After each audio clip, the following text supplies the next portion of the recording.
Hey there, Mr. Redder here. Welcome back to another episode of r/Entitled People Stories. Today we have a very special episode for you, a compilation of some of the best entitled people stories we've read over the past year. So sit back, relax, and enjoy a few hours of the most entitled people you've ever heard of. And by the way, Karen assured me that for every thumbs up this video gets, she won't try to get anyone fired for an entire week. So please smash that like button and subscribe and turn on notifications for new stories from Reddit every single day.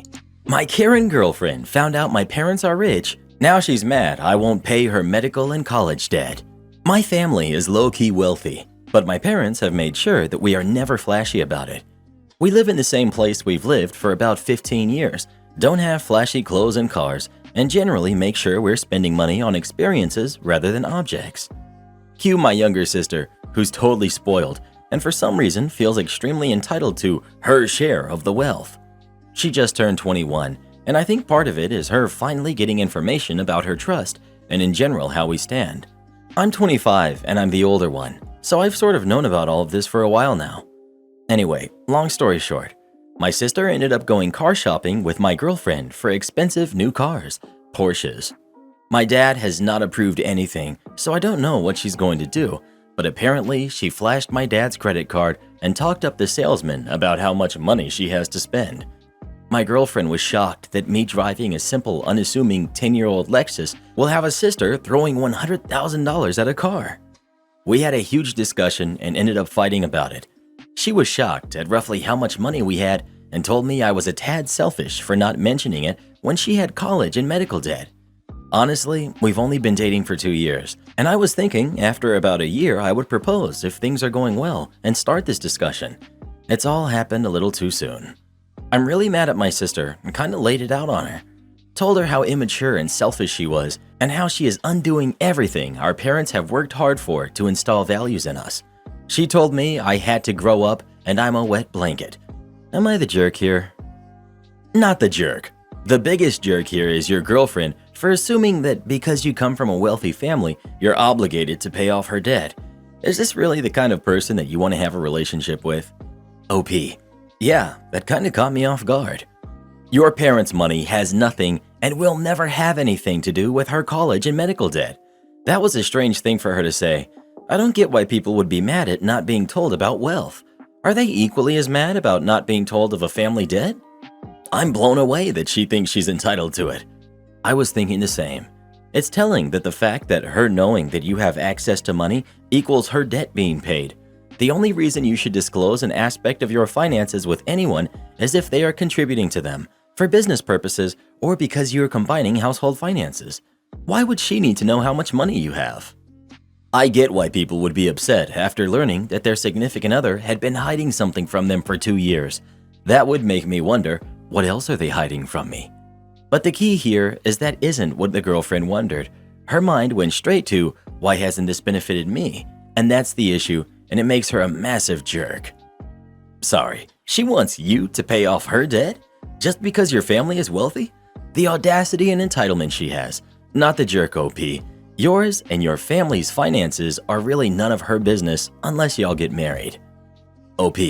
Yeah, but I guess if my parents are okay, they are not. With my sister spending $100,000 on a car, her $20,000 medical debt seems quite small. But your girlfriend is not your parents' kid or their responsibility. Yeah, it sucks for your girlfriend and your sister sound spoiled, but your girlfriend isn't their family and they're under no obligation to take care of her. I would never throw a fit over my wealthy boyfriend not paying my debt, especially if it's only been 2 years and y'all aren't even engaged. And like you said, your parents aren't okay with your sister buying that expensive car.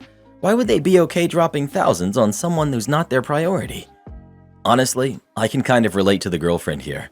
She's still the jerk, and I hope she will realize that her reaction was wrong. But I also was a bit blindsided when I found out how much money my boyfriend has. Mind you, nowhere near what OP has, just decent savings. If you're worrying about every dime you spend, grew up with money problems, and so many of your problems could be fixed with money, it can make you upset to see someone else who doesn't have to worry about any of that stuff. Red flag that she mentions her medical debt. OP. It's not much, about $20,000 that she's paying off. $20,000 is that much to most people. OP, which is sort of her point. $20,000 is life-changing money to most people. You will do as you want with this relationship, but I think what we're seeing here is she wasn't upset that you didn't trust her enough to tell her in the past 2 years you've been together, but rather that hearing immediately went to you paying for her debt. The first reaction would be understandable. After 2 years, suddenly finding out from a third party that you're wealthy would be a lot to take in. However, her mind seemed to immediately go to, "Why aren't you paying my way?" This is not the reaction you should want. No, it's a problem. It's a problem that your girlfriend of not long enough heard that you had money, and her first thought was how selfish you are because you aren't taking care of her debt and bills. That is exactly why you don't tell people you have money. Your sister is going to get really done over by the wrong person one day, and she's going to learn to stop bragging to everyone about the money she has. Not the jerk. You aren't married and pooling assets together. She had no reason to know. That's your business that you choose to share with people for obvious reasons. Well, who do you think is the jerk? OP or his girlfriend? Please let us know. You know, if I ever become rich, I don't think I'm going to tell anyone about it. Am I the jerk for extending my vacation with my family and missing my girlfriend's surgery? I think she's being dramatic. I, 35 male, have been with Stacy, 33 female, for 8 years. Neither of us want marriage, but we are committed long-term to our relationship. Stacy gets tonsillitis 3 to 4 times per year and has swollen turbinates, which means she is in agony every quarter and has trouble breathing through her nose. She is having a tonsillectomy and turbinate reduction surgery at the same time. Both are done through GA, and she'll be there for 24 to 36 hours. We get to pick the surgery date to fit around my work schedule. I had a big project coming up, and it was due to finish a few days before her surgery. I organized to take the week off work to keep her company, help prep food, etc. I thought it was the least I could do since she claimed to need someone there. We recently moved to a new state, so neither of us have family or friends in town. Project fell through, so I booked a flight to surprise my family and would be there for 4.5 weeks. Return flight would have me there the day after surgery.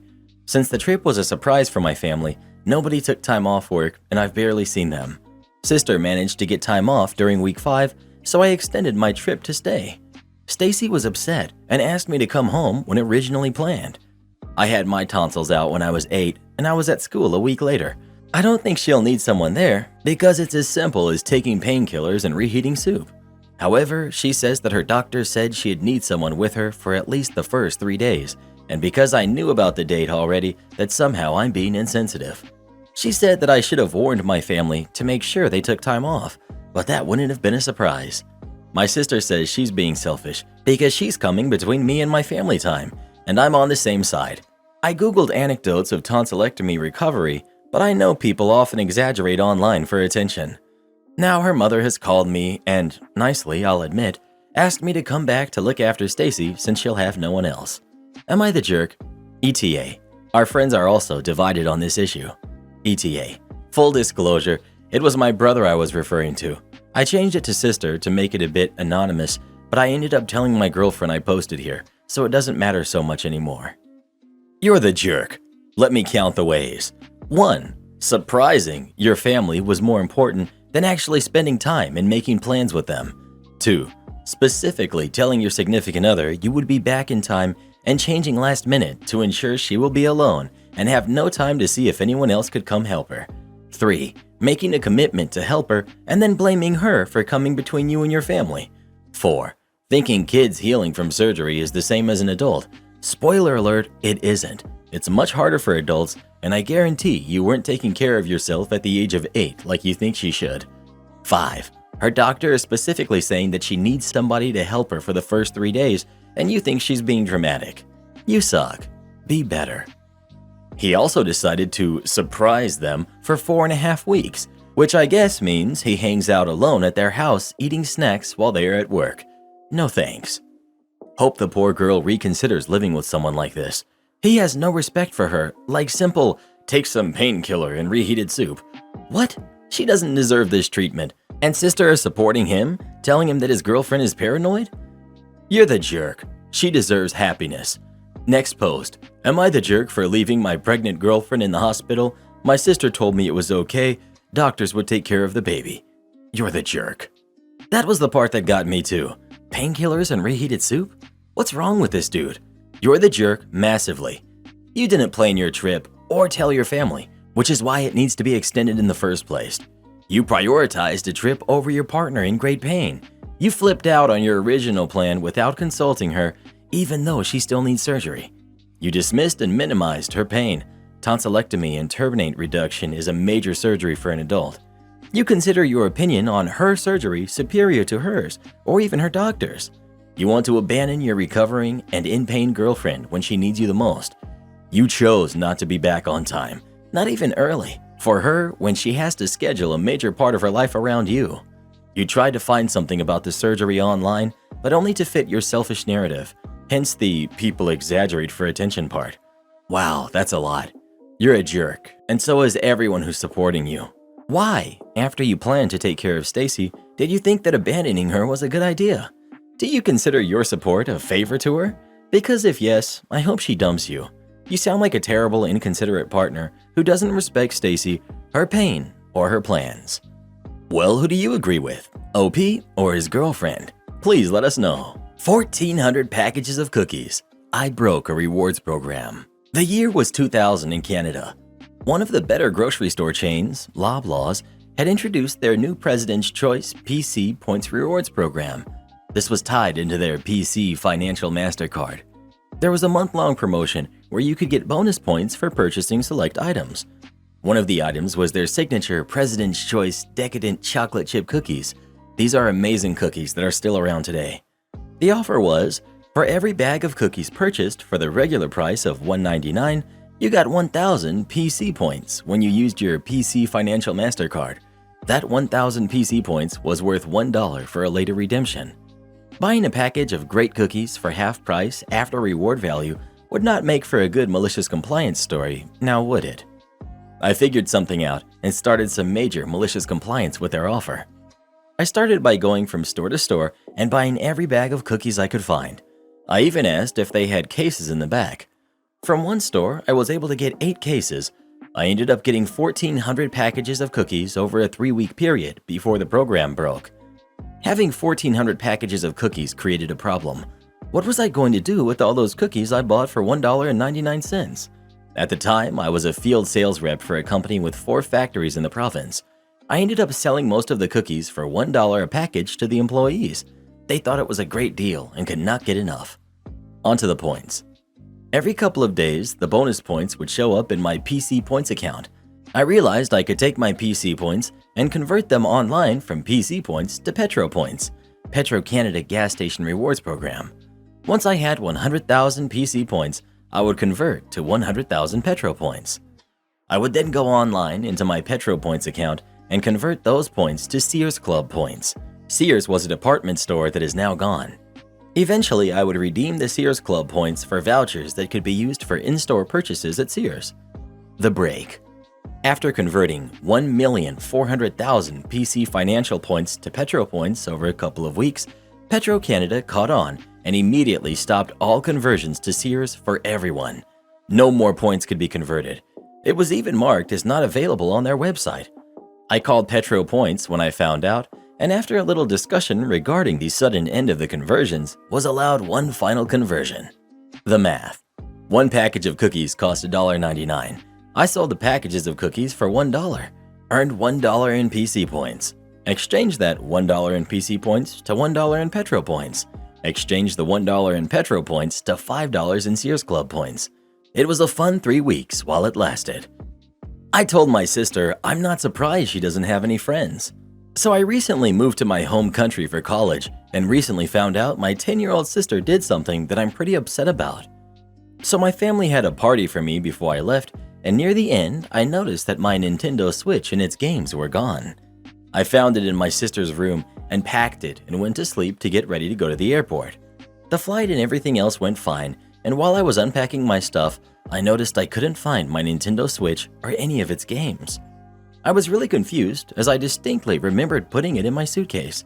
I called my mom and she explained that my sister had taken the games and my Switch in the middle of the night and hid it so that she could have it. My mom didn't know until it was too late and just grounded my sister from candy for a week. I am fuming.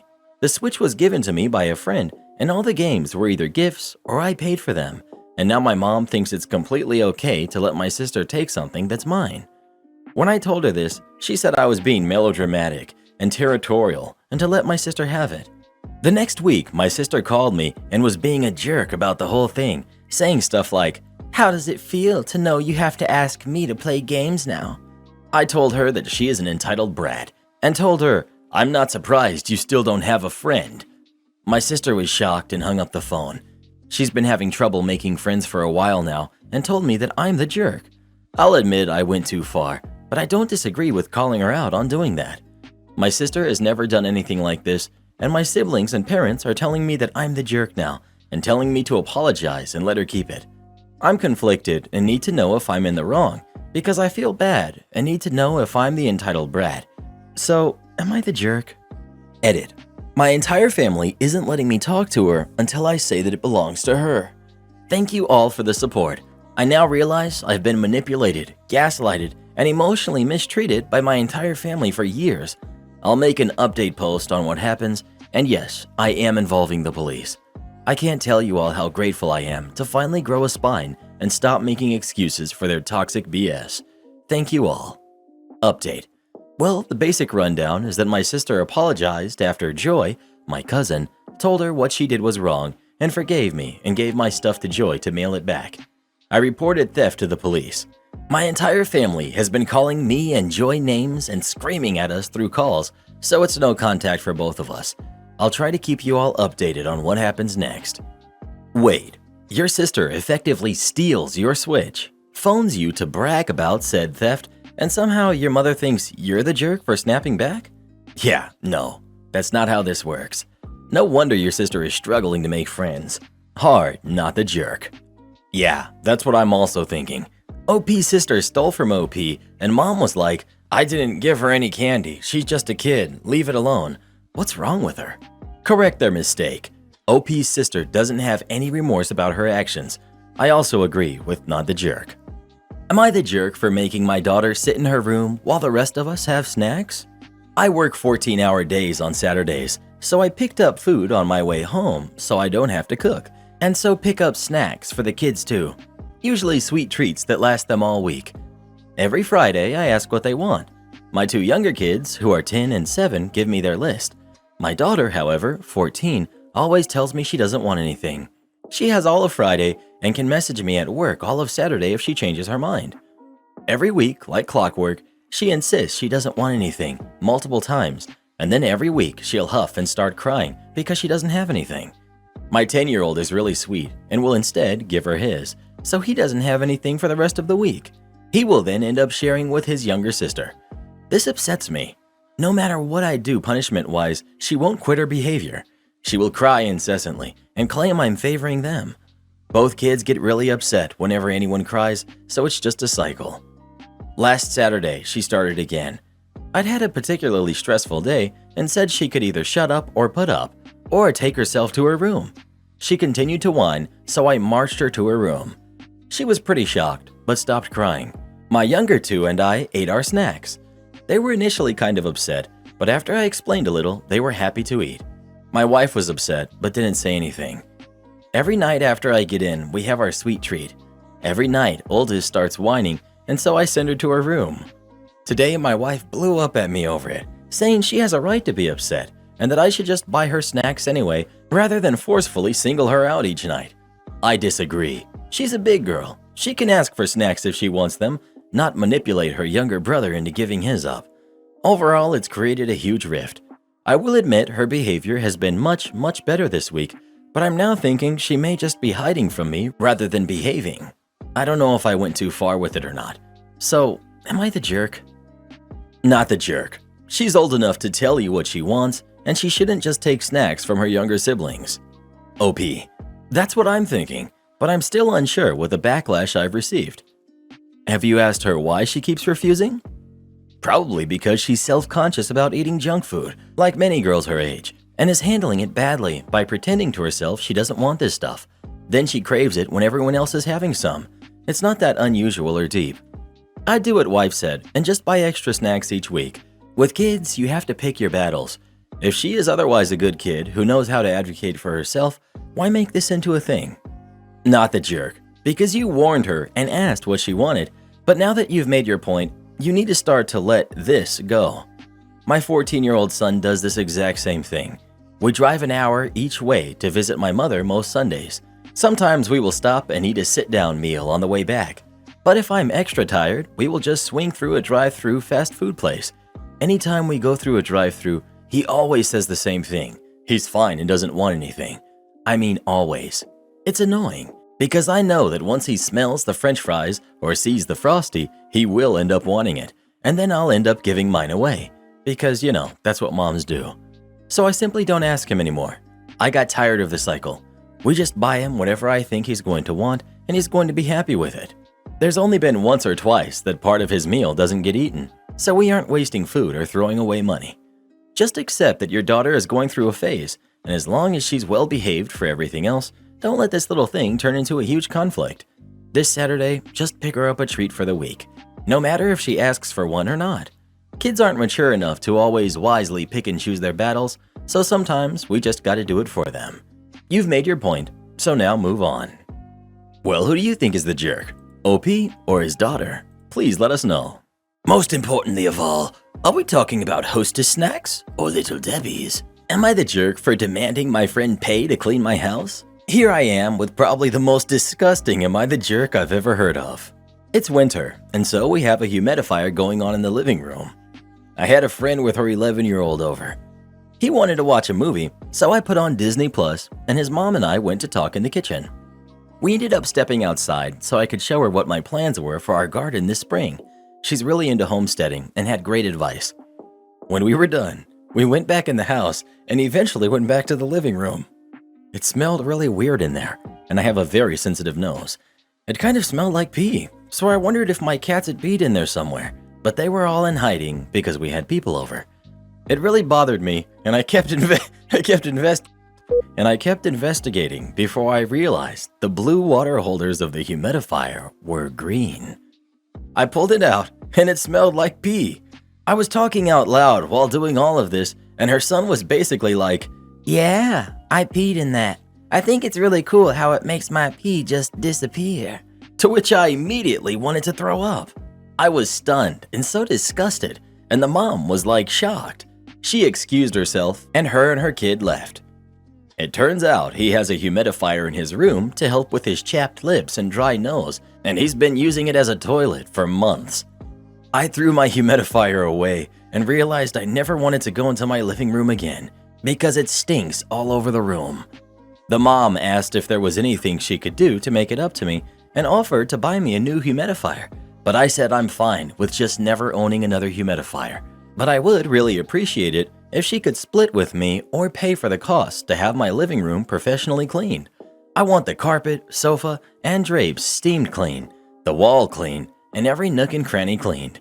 The idea of even walking into my living room makes my skin crawl. She said that was too much, and she can just buy me a new humidifier. She didn't plan on doing any cleaning to her son's room. She kind of sees it as a non-issue. I'm so disgusted, but I feel like she should at least split the cost of the professional cleaning. She's refusing and calling me the jerk for trying to take advantage of the situation to get my living room cleaned. We're kind of in a standoff, and I'm wondering if I'm being the jerk here. Is this really asking for too much? Not the jerk. Splitting the cleaning cost, assuming it wouldn't cost this friend more than $100 to $200, seems pretty reasonable to me, especially when you're not asking for the humidifier to be replaced. Half is honestly a generosity. OP said $350 total, and I'd be so mortified and happy that it only costs that much. I see no reason to be cheap about it. He said the mother is financially stable. Kid has his own room, and from what I can tell lives in a house, her being into homesteading. The kid is 11 years old. That's 6th grade, middle school. That kid has some issues going on, and she needs to take some responsibility. Not just for OP, but for the kid too. Cost does not matter. She knew her son did this disgusting crap. That right there makes her the jerk. But to then do it in someone else's home and not be bending over backwards to make it right is just… there are no words. This is beyond disgusting. He was nice offering to split it. She 100% is responsible. Not the jerk, OP. I think you're being far too kind. Entitled Mom gets banned from the theme park for a huge tantrum. Hi everyone, I've been dying to post this story from my time working at a theme park forever now, and I finally have enough karma to do so. Hope you guys enjoy. A little backstory. I worked at a theme park on the events team. We have events around seasonal periods and they're always themed. At almost every event, we have a competition build, a scavenger hunt, and other things for kids to do while they're in the park besides rides. This particular event was in January of 2018 and I was working the competition build. The way our competition build works is these kids get a Lego base plate to build everything on. The two rules we have is that nothing can hang off the edge of the base plate and the build can't be taller than a foot. This is what our entitled mom uses as her leverage. I had just returned from lunch and I saw that somebody had built an amazing build. It was a dragon that had a moving tail, arms, and a head. It had lots of detail and followed the theme. It was definitely going to win. We were only open for about another hour and we didn't think anybody else could build something good enough in that time frame. Enter our entitled mom. She had two small kids who started building at our competition. Like we normally do, we were talking to the kids and the mom trying to give them a great experience. The dad jokingly said to us, "You know when you see builds like that, the dragon, it's like why even try? But hey, if the kids are having fun, so be it." Entitled mom finally sees the dragon build. "Oh wow, he must have brought pieces from home." Me, "Actually, he used all the pieces we have on the table." Entitled mom then proceeded to look at the dragon very intensely. When I see her reaching out to touch it, I stop her. Me, "Please don't touch other people's builds, ma'am. We don't want them to break." "I'm not touching, just looking." I keep watching her just to make sure she doesn't do anything else, but she then pulls out her phone and takes pictures of the entire build. After taking the pictures, she walks over to her sons. Entitled mom, "Don't worry boys, that build is disqualified anyways. Its pieces hang over the edge." The piece she's referring to is the moving tail. When you fold the tail, it didn't hang over the edge, but when you unfolded it, it would hang over the edge. When she took her pictures, she unfolded the tail. My coworker folded the tail back up and moved the dragon build to the back of the table so she couldn't reach it. After a few minutes, entitled mom comes over to us and demands we find the pieces that the kid used when he built the dragon. Our Lego pieces that we use for competition builds are a mix of hundreds of Lego kits. There is absolutely no guarantee of any type of pieces. The piece she was referring to looked like an elephant tusk. Entitled mom, "Find my babies these pieces now, they need them." Me, "I will try my best, ma'am, but those small pieces normally fall to the bottom of our bins, and there's no guarantee we have any more." "I don't care. Find them. We want to use them." Me and my coworker spent the next few minutes digging through these large gray tote bins filled with thousands of Lego pieces just to try and find a tiny piece that is smaller than a pencil eraser. We found some pretty cool pieces that we tried to give to the kids. Me, "Hey guys, we couldn't find the pieces you wanted, but we found these super cool ones. Do you want to use these?" Entitled kid 1. "No, we want the ones that are on the dragon." Entitled kid 2. "Yeah, it's not fair he brought his own pieces from home." Entitled mom, "You're making my babies upset. Since we can't use the pieces we brought from home, can we use the pieces from inside?" We were outside a building that had more Legos inside. Now, the pieces that were inside were thick, dirty bricks, no specialty pieces. Plus, they didn't belong to my department. Me, "Sorry ma'am, those pieces don't belong to the events team. We can't use those. Plus, none of those bricks are the type of pieces you would want either." "This is so unfair. My babies aren't gonna win, and it's all your fault." After this, I kind of shut down. I walked away to talk to some other kids who weren't little brats. We had about 15 minutes before we were going to close the competition. During this time, my boss came to help us start closing. When she arrived, I let her know about our entitled mom. Now, I love my boss. I have worked with her for a very long time. She's the main reason why I haven't quit yet. My boss had an issue with entitled parents, especially parents that put other kids down to bring their kid up. After I let my boss know that she had been touching the dragon build, she stood in front of the table and blocked the dragon build. Again, entitled mom decided to try and touch the build. Boss, "Please don't touch other people's builds." Entitled mom, "I'm not, I'm just looking. Did you know this build is disqualified?" Boss, "Even if it was, we don't like to tell kids that their build was disqualified and break their hearts." Entitled mom did not like this. She went back to taking pictures, but not of the build, but she started taking pictures of us. My boss, being very sarcastic, told her to make sure she gets her good side. Me and my coworker jokingly posed while she took pictures of us. The time hit for us to close, and instead of entitled mom leaving like the other families did, she sat there and watched us. When do they come out and judge them? Boss, you will be notified by email only if you win. Normally when we close, we put away all the Legos and take apart all the builds on the table after selecting a winner.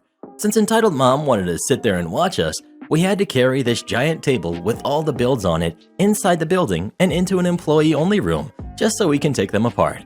We kept going outside to continue cleaning up, and entitled mom kept watching us. She followed us around and videotaped everything. I assume her husband went somewhere with her kids because they were gone. After we moved everything inside, we took pictures of the dragon and of her brat's builds. My boss called security and let them know about her stalking us. She also contacted guest services and let them know of her behavior so that she couldn't go up there and get free stuff. While we were taking apart the builds, guest services radioed us. They already knew the lady we were talking about by name. They said she had caused several issues in the park in the years prior. She was an annual pass holder, and her behavior today put more points against her annual pass, and she was a half a point away from being banned. After all the builds were taken apart, we decided to pull the dragon registration form as the winner. My boss looked at the slip and laughed. Boss, the builder of the dragon has already won a competition build, so he can't win again. The sad thing is, entitled mom's kids built some really cute stuff, and had entitled mom not acted the way she did, her kids would have won. As of now, 2021, I no longer work at this theme park, but the entitled mom has been permanently banned due to her behavior. My Karen sister demands I adopt her kids. My sister, 31 female, was recently diagnosed with brainstem glioma. Apparently it's big and untreatable due to the location. I'm not sure how long she has, but most likely it will shorten her lifespan by a significant amount. Apparently, she's already experiencing some bad symptoms. My sister has 3 kids, a newborn and a 2-year-old and a 6-year-old. She asked me to take them once she passes on. No, we don't have family, and her ex-husband wants nothing to do with the kids since she had cheated on him for years with many men and they aren't his. She doesn't know who the dad is. Personally, I, 25 female, am child-free. My husband, 25 male, is child-free as well. I told her no for the following reasons. 1. Since we are both child-free, it would be unfair to ask my husband to make this kind of sacrifice. We both agreed to no kids when we got married. To change something like that generally means a divorce. 2. I am atheist. My sister wants me to raise them religious and to know God and take them to church. No. 3. I live in a different country where English is not the primary language. I can't teach a 6-year-old a new language when they don't know English well. 4. 6-year age gap means we didn't really grow up together, and the memories I do have, she was always awful to me, like cynical. And after she moved out at 18, we haven't talked once besides at my parents' funeral. I don't even know her kids, let alone her. She cried and called me awful, but it's my life, and ultimately I get to be selfish with it. A kid isn't an 18-year commitment, it's lifelong, and one I have decided not to take. She cheated with multiple different men and lost her husband. I don't think it's my job to swoop in and save her from consequences of her own actions. I don't feel like I owe her anything. Other people disagree. Friends of hers, whom I've never met, have been reaching out to me and calling me at all hours to leave nasty voicemails, saying I need to step up as a sister, but I just feel like she's trying to use me as her ticket out to passing and not feeling guilty. I'm going to edit so I don't have to continue to say this. I have offered to pay for DNA kits and anything else she needs to help find the fathers of these kids. She doesn't want to. Last edit. I will not be taking in the kids. It's not because I want to teach my sister a lesson or because they are less than for being a product of an affair. I brought it up because I know everyone would ask, where's the father? It's because my sister is a stranger. I haven't talked to her in over 10 years. I've never met her or her kids, and I don't want kids. My husband, yes, we talked, would leave. Realistically, it wouldn't work out. With his income, I wouldn't be able to afford the kids anyways. I'm child-free, not just because I'm selfish, like so many of you suggest, but because I have mental health issues that would prevent me from ever being a good parent. I have OCD. Not like I keep my house clean OCD, but where I need to shut a door several times until it's completely shut, or noises like dripping water drives me insane. Imagine having a newborn when sounds can drive you mentally insane. It's debilitating. My sister didn't deserve to pass on, and her kids don't deserve their fate. But realistically, their unbiological father is the one who needs to step up, not me. To those of you who said I'm the jerk, but then let me ask you, why aren't you adopting? Why aren't you fostering? Why aren't you making sure you get kids out of the system? Get off your high horse. Not the jerk. I feel bad for your sister, but now is the time to buy some Ancestry DNA kits in order to search for those kids' fathers. And for the people messaging OP to step up and take the kids in if they really cared. It seems like her friends should be better candidates than an estranged sister who has no relationship with the kids. But then again, their friends would rather be flying monkeys than to step up. So, your sister is religious, but cheated on her husband and has 3 different baby daddies? How does that work? Not the jerk. You aren't obligated to take on parenting kids for any reason. The rest of the vitriol in this post was pretty unnecessary. That said, regardless of how you feel about your sister, she is a mother who's passing on and is trying to deal with all that entails, and also making sure her kids will be cared for. I don't think that has anything to do with guilt and everything to do with doing what any mother would do in this situation. Not the jerk. You didn't sign up to take on her kids. My husband and I are child-free, but we have godchildren that would be entrusted to us if anything happened to their parents. We chose that, but if we hadn't, there is no way we would just agree to it. Just because you're family doesn't mean you're obligated to do anything for anyone. If you do something, it should be because you chose to.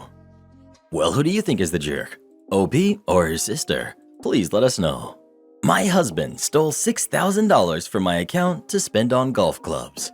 I'm a nurse and have been working more hours for the past 6 months to be able to save money to fix the ceiling in our house. I've saved up $8,000 in my account, and since my husband hasn't worked since 2020, I'm trying to balance rent and utility payments. My husband is a golf enthusiast, and so are his friends. Only difference is that all of his friends are well off, and they can afford expensive golfing gear and trips. They mentioned wanting to go on a golfing trip next week and invited my husband, but he initially refused. Though he really wanted to go, but complained about how his friends bought fancy new golfing gear, while all he has is his old gear. He asked if I could lend him $6,000 so he could buy a set of golfing clubs, but I refused because $6,000 for a set of clubs is crazy expensive, especially for someone who doesn't work. He got upset and accused me of holding his employment over his head when he couldn't help it.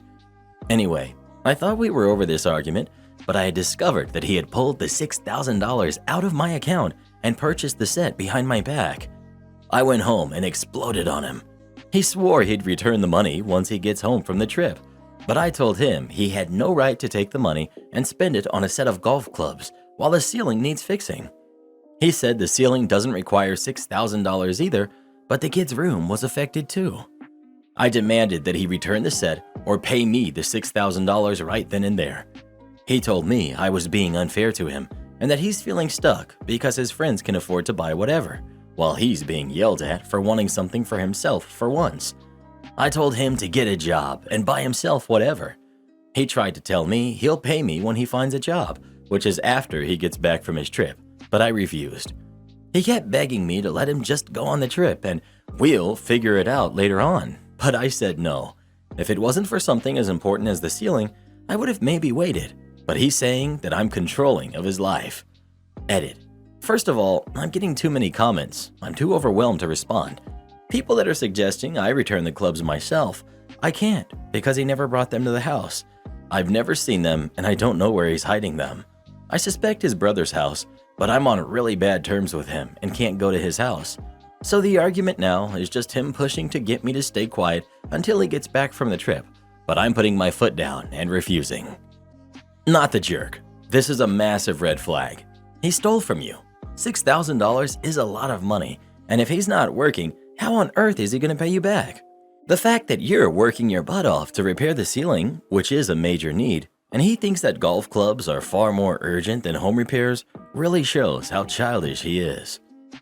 By her picking up even more shifts at work, probably. I can't get over how much of a jerk this guy is. He stole the $6,000 from OP's account. Yep, if it's not a joint account, then OP needs to report this to the bank and police, kick the deadbeat out, and let him face the consequences. She needs to set up a new account for herself at a different bank.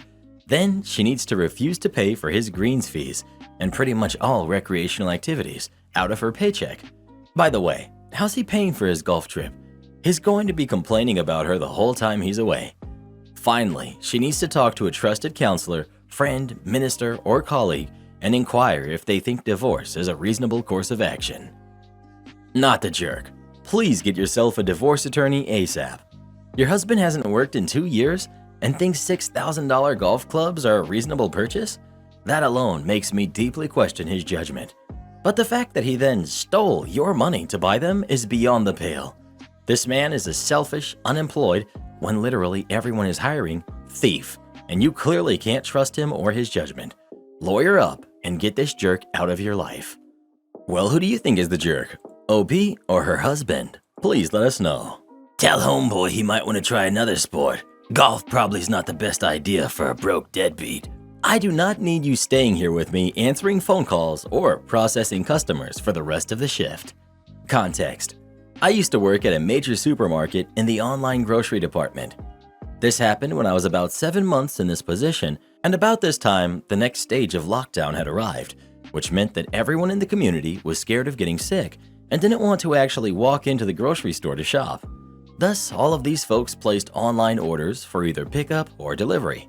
Due to this exceptional demand, our bosses decided to have 20 order slots available to customers per hour for pickup.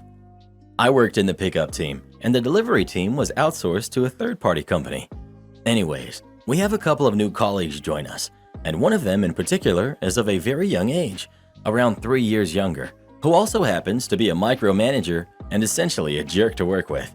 We'll call him Andy. Andy loves to go on his phone all the time. Mind you, I'm only post-secondary now, and this happened in early 2021. In our team, we have a couple roles which are assigned to staff on a daily basis. Sometimes the roles change, but generally they stay the same. Per our specific store policy, there are supposed to be 2 persons in the home area of the team at all times answering customer calls and gathering all the necessary bins for a person's order. Note, that role is given to generally more tenured persons, unless they request otherwise, and requires additional training from the department manager. One person is responsible for taking out the groceries to the customer's vehicle, and the rest of the staff are usually assigned to collect the individual items off the store shelves per customer's order. Story. One day, I come into work, and I'm working a full shift, 8 hours. It happens that I'm working with newer staff only, and Andy is also working. There is no role assignment sheet out on that day, so no specific roles were assigned.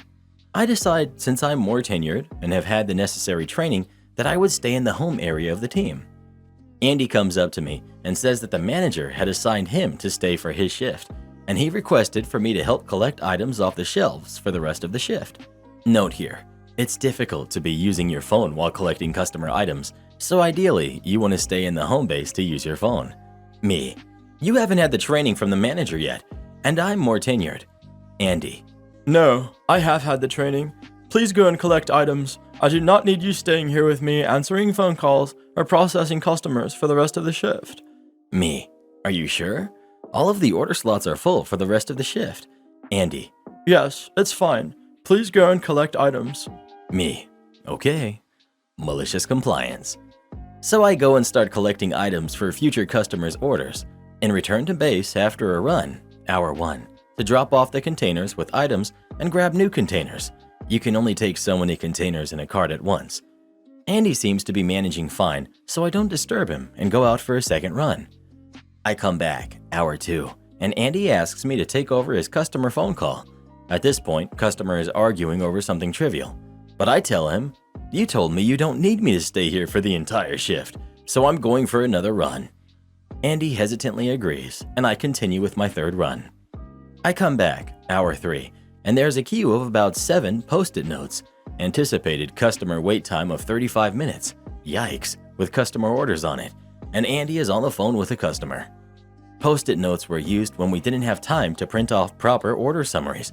Additionally, the policy for waiting times is a maximum of 5 minutes from the time they call. He sees me and asks me to help him process orders, as well as obtaining the required container so the staff responsible for taking orders out could do so in a timely manner. Once again, I tell him, "You told me not to stay here and do any of the home base's tasks. I'm going for another run."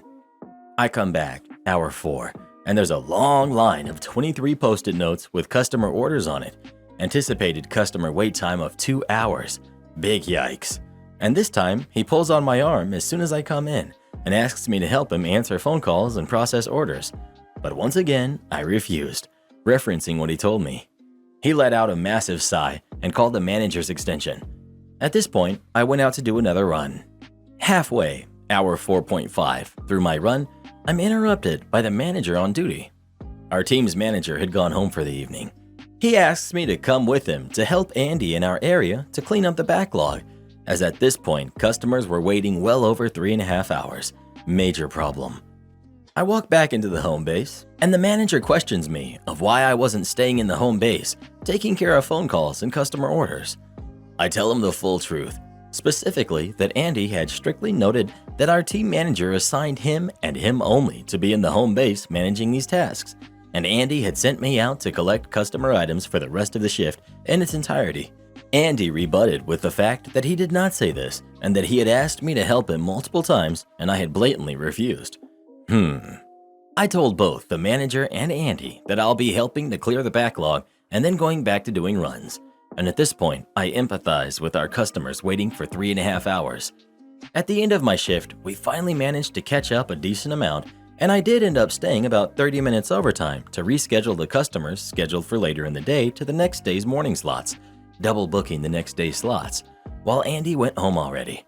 As a courtesy, I gave each customer that had to be rescheduled a $20 voucher. There were 44 total rescheduled customers.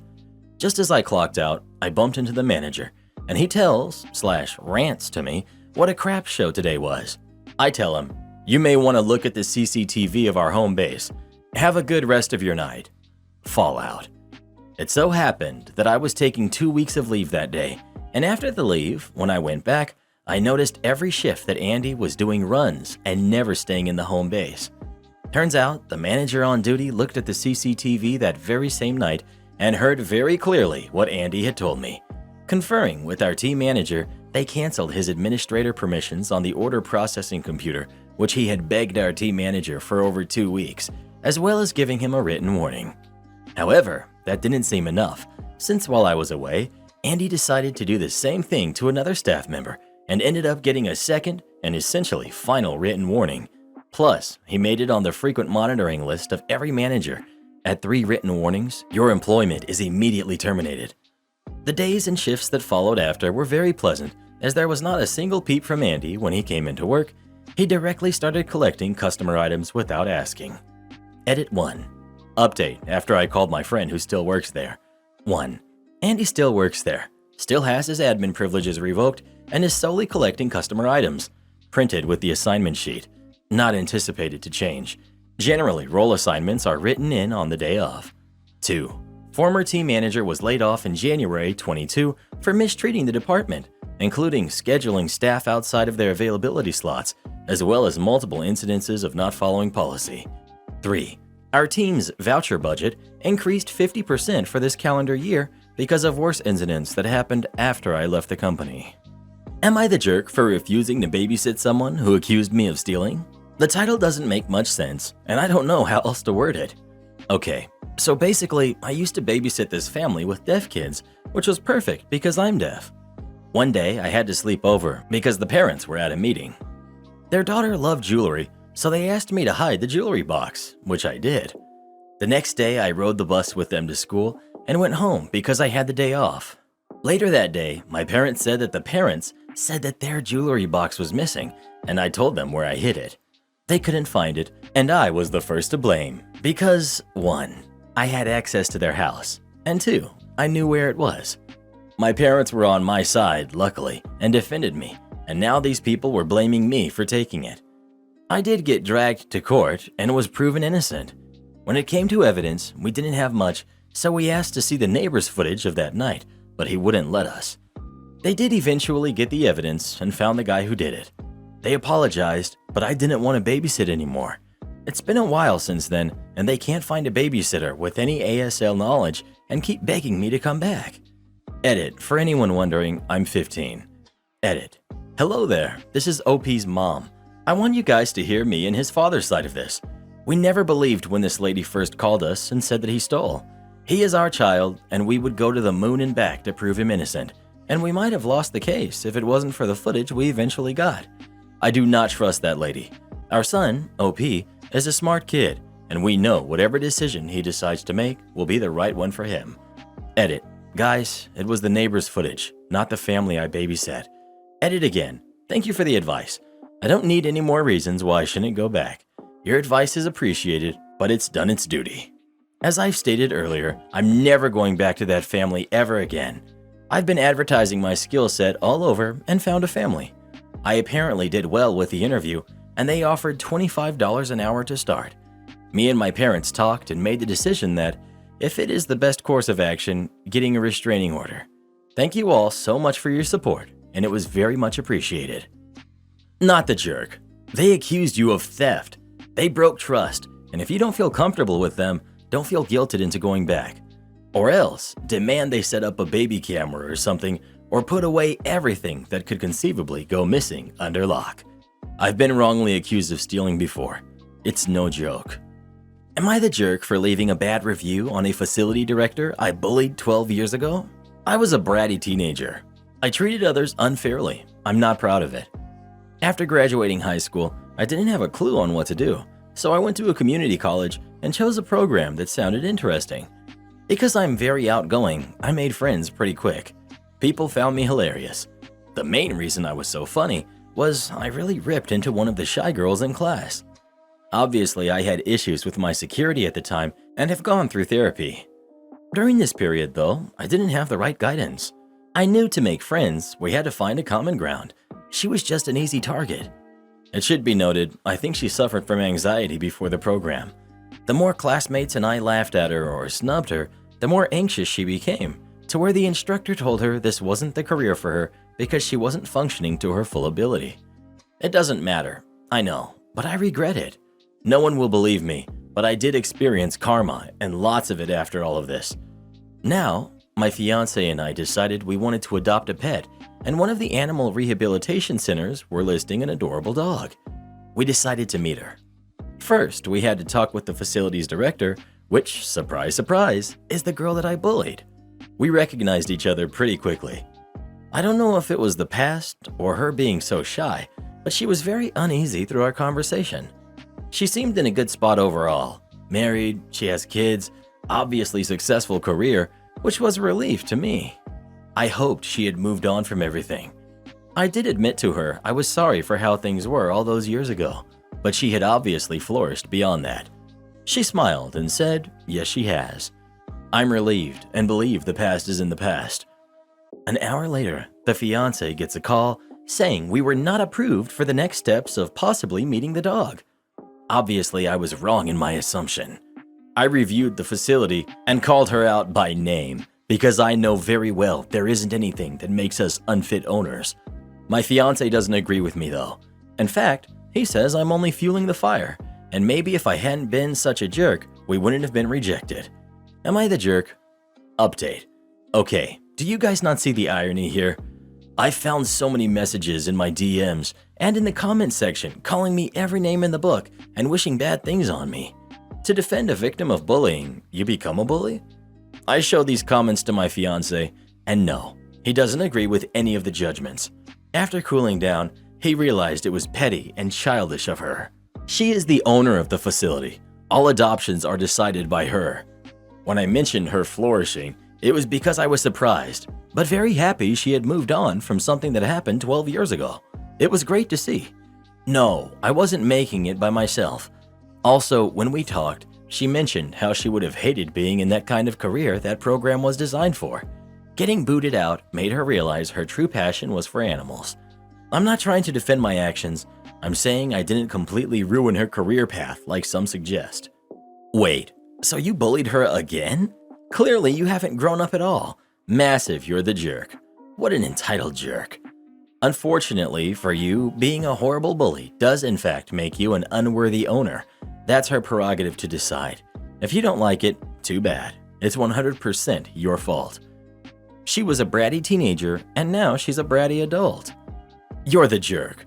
You effectively said to this woman, sorry I was a horrible human, but it looks like you've done fine anyway. Dismissed the harm you did in the same breath as apologizing for it, and expected her to place another living being in your care? Ha, no. And then you publicly blame her for what sounds to me like a perfectly reasonable professional judgment. Yikes. If the facility manager didn't know you, she might still not have moved you forward towards adopting a dog. Knowing you as she does, it was her duty to halt the process. You sound like you need to work on you a lot more before you try to take responsibility for a dependent soul. OP doesn't even admit to apologizing for being a horrible human being. Just said she apologized for how things were. You haven't changed, and you haven't learned a thing. Do you honestly think just saying, "Hey, sorry about all that, but looks like you're doing okay, so no harm, no foul," right? Fix the damage you caused? Don't you understand the director turned you down because she absolutely knows you have the potential for cruelty, malice, and selfishness? You have it in you to treat a person like they are an object for your amusement, which makes it entirely possible you'd mistreat a helpless animal even more. She made the right call. Your fiance was right too. You're the jerk. Don't like The Simpsons? No coffee for you. This story happened 30 years ago. As many of you know, The Simpsons is the longest-running scripted show, edit, on primetime television. In the late 80s and early 90s, it was controversial, with many high-profile people denouncing it for what they deemed to be inappropriate characters. Someone was always in a rage about the latest episode and the things Bart or Homer said or did. Well, at the time, my sister was married to a guy named Bob, who was old before his time. He was also deeply conservative, personally, socially, fiscally, and politically, opinionated, autocratic, and overbearing. One of those has to be the smartest guy in the room types. At a family gathering at my parents' house, we were sitting around after dinner, and I recounted a funny line from the show. Bob grew angry and started fulminating about the show. "That show is so darn stupid. That Homer guy screaming and carrying on all the time. It drives me nuts. If I had my way, it wouldn't be on TV." I asked him if he ever even watched it. "No, I wouldn't waste my time. It's a stupid cartoon that shouldn't be on the air." I thought about what he said for a moment. "Oh, because you don't like it, I shouldn't be allowed to watch it?" "Darn right. If I had my way, it wouldn't even be allowed on TV." Really? That makes sense to you?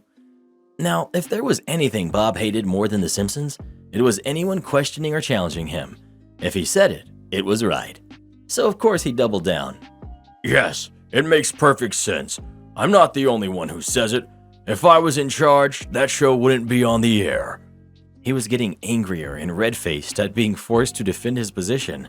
Okay, I thought, if that's the way you think it should be. I got up and grabbed his cup of coffee from him, went to the sink and dumped it. "What the heck did you do that for?" he yelled. "I don't like coffee," I said. "I'm not the section leader? Then why should I teach?" When I was a high school junior, I was second chair for the second violins in Orchestra. My stand partner, the section leader, was this sophomore who I'll call Ben. Ben was an amazing violinist, and he knew it. He would frequently tell me that I was the only violinist in the section that he respected, which rubbed me the wrong way because he was actively insulting my friends.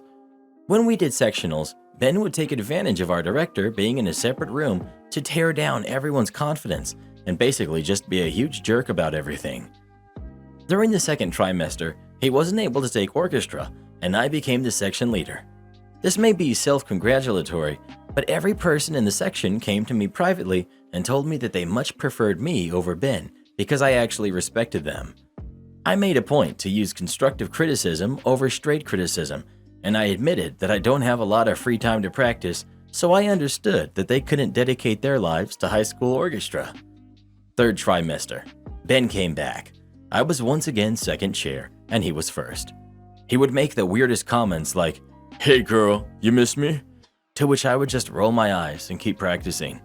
Despite these comments, he seemed to have mellowed out. Unfortunately, he didn't. First sectional, he went right back to yelling and degrading the second violins.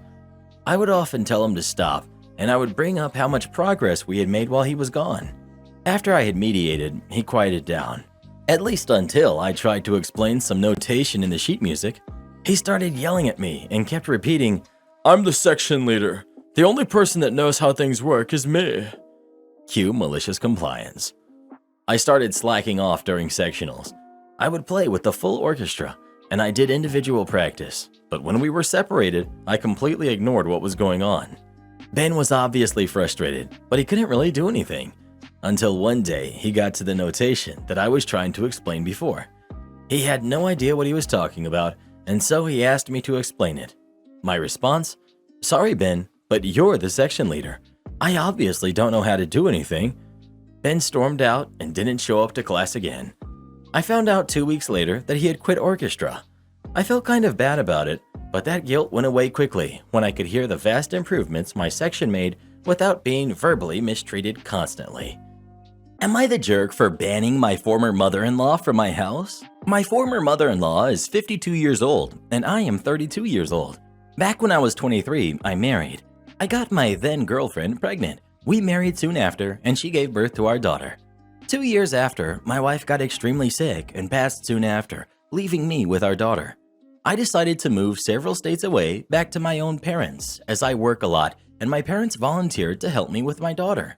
This went on for a while until I made a good promotion and had enough money saved up to get my own house half an hour away from my parents. And since then, watching my daughter during the day while I am at work is split between the nanny I hired and my parents. Before you think I'm taking advantage, my parents insist on watching her. My daughter is 8 now, in case you wonder, and I generally work 8 to 6. My former mother-in-law decided to move to the town I live because she wants to be close to her granddaughter/my daughter. I initially had no issue with this. After all, my wife was her only child, and my daughter her only grandchild. I only started having an issue when she actually moved. Since she moved here, she was at my house pretty much all day, including when I got home after work and the weekends. She would even be there when my daughter was at school and no one was home to clean. After having multiple conversations and arguments with her where I stated I was of the opinion her behavior was inappropriate and she was crossing boundaries, she finally toned it down for a while. However, slip-ups were and are common. Last week was the last straw for me. Since the past year and a half, I have started dating again and met a woman. However, due to lockdown, we have not been able to spend much time together. With everything opening up here, I invited her over after asking my parents to watch my daughter. When we were fooling around on the couch, my ex-mother-in-law let herself in and, of course, without calling, knocking, or asking, and proceeded to lose her crap and accused me of cheating and disrespecting my deceased wife. I finally had enough. I went over, snatched my key from her, forced her out of my home, and told her she is no longer welcome in my house. She really has no one else, and several people, including my parents, have weighed in, asking me to change my mind. I am not sure if I am the jerk here. My entitled roommate is pregnant, and I don't want to live with her anymore. Me, female 22, and my best friend/roommate, female 23, just got a new place together in the beginning of December of 2021, and everything was going great. That was soon short-lived when she told me that she might be pregnant. After taking 3 tests, it was confirmed that she was pregnant. I asked her if she thought she was ready for a baby, and she said she had no choice since she does not believe in getting rid of it. She was very excited, and naturally I was happy but extremely shocked because she's still very young, has not finished school, and her and the baby's father, male 46, are not together as he lives an hour and a half from where me and her stay now. After finding out she was pregnant, she quit her job, claiming that she's going to find a new one because she's too sick. 2 months later, and she still does not have a job and can barely pay her half of the rent. Her family pays the rent, car note, insurance, and just about anything else you can think of, even though they don't have it. Her father recently passed, so her mom pays my best friend's bills and the bills her father left behind when he passed. Her mom always tells her that she needs to get a job because she's always giving her last money to her daughter. But she is unfazed by these conversations as if she has nothing to worry about. I asked her what her plan was, and she says she plans to stay in this apartment with me and the baby while working and doing school at the same time. Her family lives far, and so I asked her what she planned to do for childcare, and she said she refuses to let anyone watch her kid and she won't do daycare until he or she is able to talk. After really contemplating on whether I wanted to live with a baby or not, I decided that it might not be the best thing for me. One day she was on the phone with her mother, telling her that she wanted her kid to be in a private school. Her mom said that she was going to have to pay for it herself, because her mother was not going to pay it. My friend's response was that her mom didn't have to worry about it because myself and her will be taking care of the tuition for the baby. I was very taken aback by this because I did not agree to this or anything to do with the baby. I feel like if I stay, I'm going to put myself in a terrible situation. I'm still a student at university and I am in my pre-medicine program. This is very important to me as I want to become a doctor in the future. However, I feel like the baby is going to disrupt a lot of my studying or resting time because that's what babies do. She's due to have the baby in September. However, the lease does not end until January of 2023, so I will have to live with her and the baby until then. I haven't told her my plans yet because I know she will take this very personally and we still have 11 months until the lease ends. But am I the jerk? Not the jerk. Run far and fast. She will dump everything she can on you. Talk to your landlord about your options. Talk to your landlord ASAP and also look through your lease agreement if you're allowed to sublet or break it. Your grades will suffer when your roommate tries to push responsibility of the baby onto you. Don't tell her anything until you have another place ready for you to move into. Otherwise, for revenge, she might destroy your things. Tell lies to the university to get you into trouble. Tell your friends and classmates lies to make them hate you or pressure you to help her, etc. Not the jerk. Leave before the baby is born, like ASAP. She will guilt you when she gets big and daily tasks are harder. She will guilt you during her recovery after birth. She will guilt you with the reality of motherhood and she gets stressed out. You will say, I can't leave a pregnant friend. You will say, I can't leave a friend that just gave birth. You will say, I can't leave a friend that is struggling with a newborn. Talk to your landlord. Not the jerk. Does your friend follow a lot of influencers who talk about manifesting their ideal lives or something? Because your friend seems to be living in a delusional world where all the money and support she needs to survive will just magically appear. In reality, she's just using people. She's using her mom currently, and she has plans to use you. You cannot allow that to happen. It's just unfortunate that you're stuck on the lease for almost another year. Do you have family close enough that you could stay with them, or at least on weekends, before the baby arrives, and until your lease is up and you can move out? It's not ideal by any means, but the easiest way to avoid being roped into unpaid childcare by your friend is to simply never be there. OP. She is definitely the quick money scheme type of girl, always trying things that never work out. Unfortunately, I don't have any family to go live with. I just got out of foster care recently and didn't have a place to go.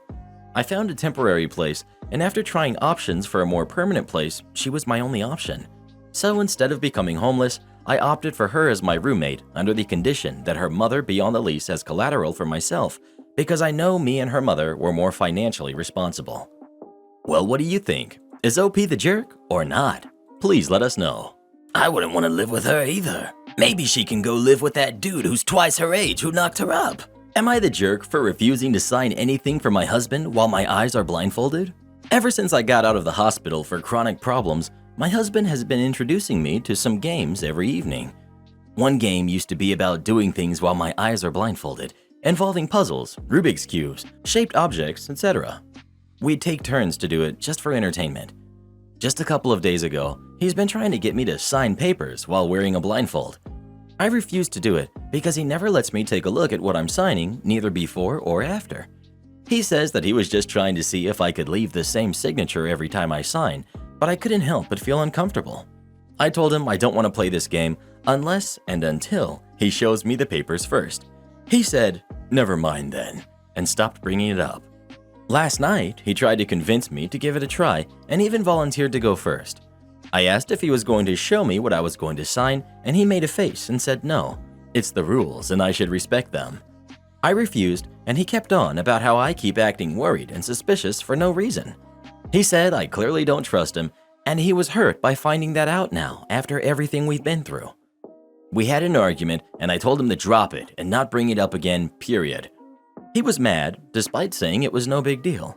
He was obviously upset with me and kept talking about how I don't trust him and that I was out of line to assume or suspect anything from him like this.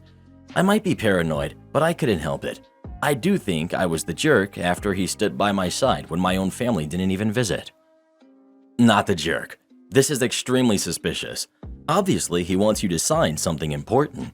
Financial documents, loan, will property, divorce papers? List could be endless. Do not sign anything blindfolded. I would add, do not sign on any blank papers from now on. OP. This is what I suspected, but I couldn't tell him because he might think I don't trust him. He already does, but I didn't want to make it obvious. It's not his fault because I easily distrust everyone due to my past. It all just depends on the situation I'm in. This is perfectly normal thing to not trust. Either he is gaslighting you about it, or he is somehow completely ignorant of how this is coming across. Unlikely. The fact that he pushed the issue is so suspicious. At the very least, it's a red flag for personality. Much more concerned that he's hiding something big. The fact he brought it up again, I could, possibly, see the first time thinking it's a fun challenge, but then be like, oh, that does seem weird. Well, who do you think is the jerk? OP or her husband? Please let us know. Homeboy's definitely up to something. This sounds exactly like something I would do to Reddit boy. I was forced to eat at fancy restaurants for a month. Many years ago, I got put on a work assignment for months that required me to travel to New York City and stay every Monday through Friday. I was assisting a company manager with a project, and my hotel was near his regular office in the theater district. If you are not familiar, the theater district is heavily built for tourists. Restaurants are generally kind of fancy and expensive. There were really not any quick and cheap options for dining in that area. The company had a generous meal policy of up to $30 to $40 a meal for travel expenses. I did use that for a bit, but the food got to feeling too indulgent and kind of ridiculous given it was an extended assignment. Also, I was working really long hours and did not want to go sit in restaurants. I just wanted to go watch TV and sleep in my room. So after the first week or so, instead I went to a grocery store on Monday night. I bought some basics for cereal, sandwiches, and snacks, and some frozen meals I could microwave for lunch in the office. It cost about $60. I then took a few cans of soda from my hotel fridge to make room for my weekly food purchase and returned them before checking out at the end of the week. And that was it for food costs, with an occasional meal out here or there. I did the same the next 4 weeks, submitted my expense report at the end of the month. You know where this is going. A lady from accounting called and refused to reimburse my expenses because $60 is more than $40, the max allowance for a meal purchase. I explained that had covered 5 days of food, but was told it didn't matter. I then spent the next month trying all the food in the neighborhood. There really were not any cheap options. I went out to eat a few mornings, lunch whenever I found time, and dinner absolutely every day. I could have bought a few installments of groceries, but the once-a-week shopping convenience was part of why I'd wanted them. It had also seemed wasteful to me to go out for an expensive meal every night for long-term travel, but now I'd been told that was preferred by accounting to my grocery bills. The next month, I got a call from my New York City manager asking how I had run through more budget every week of the month than the entire month before combined.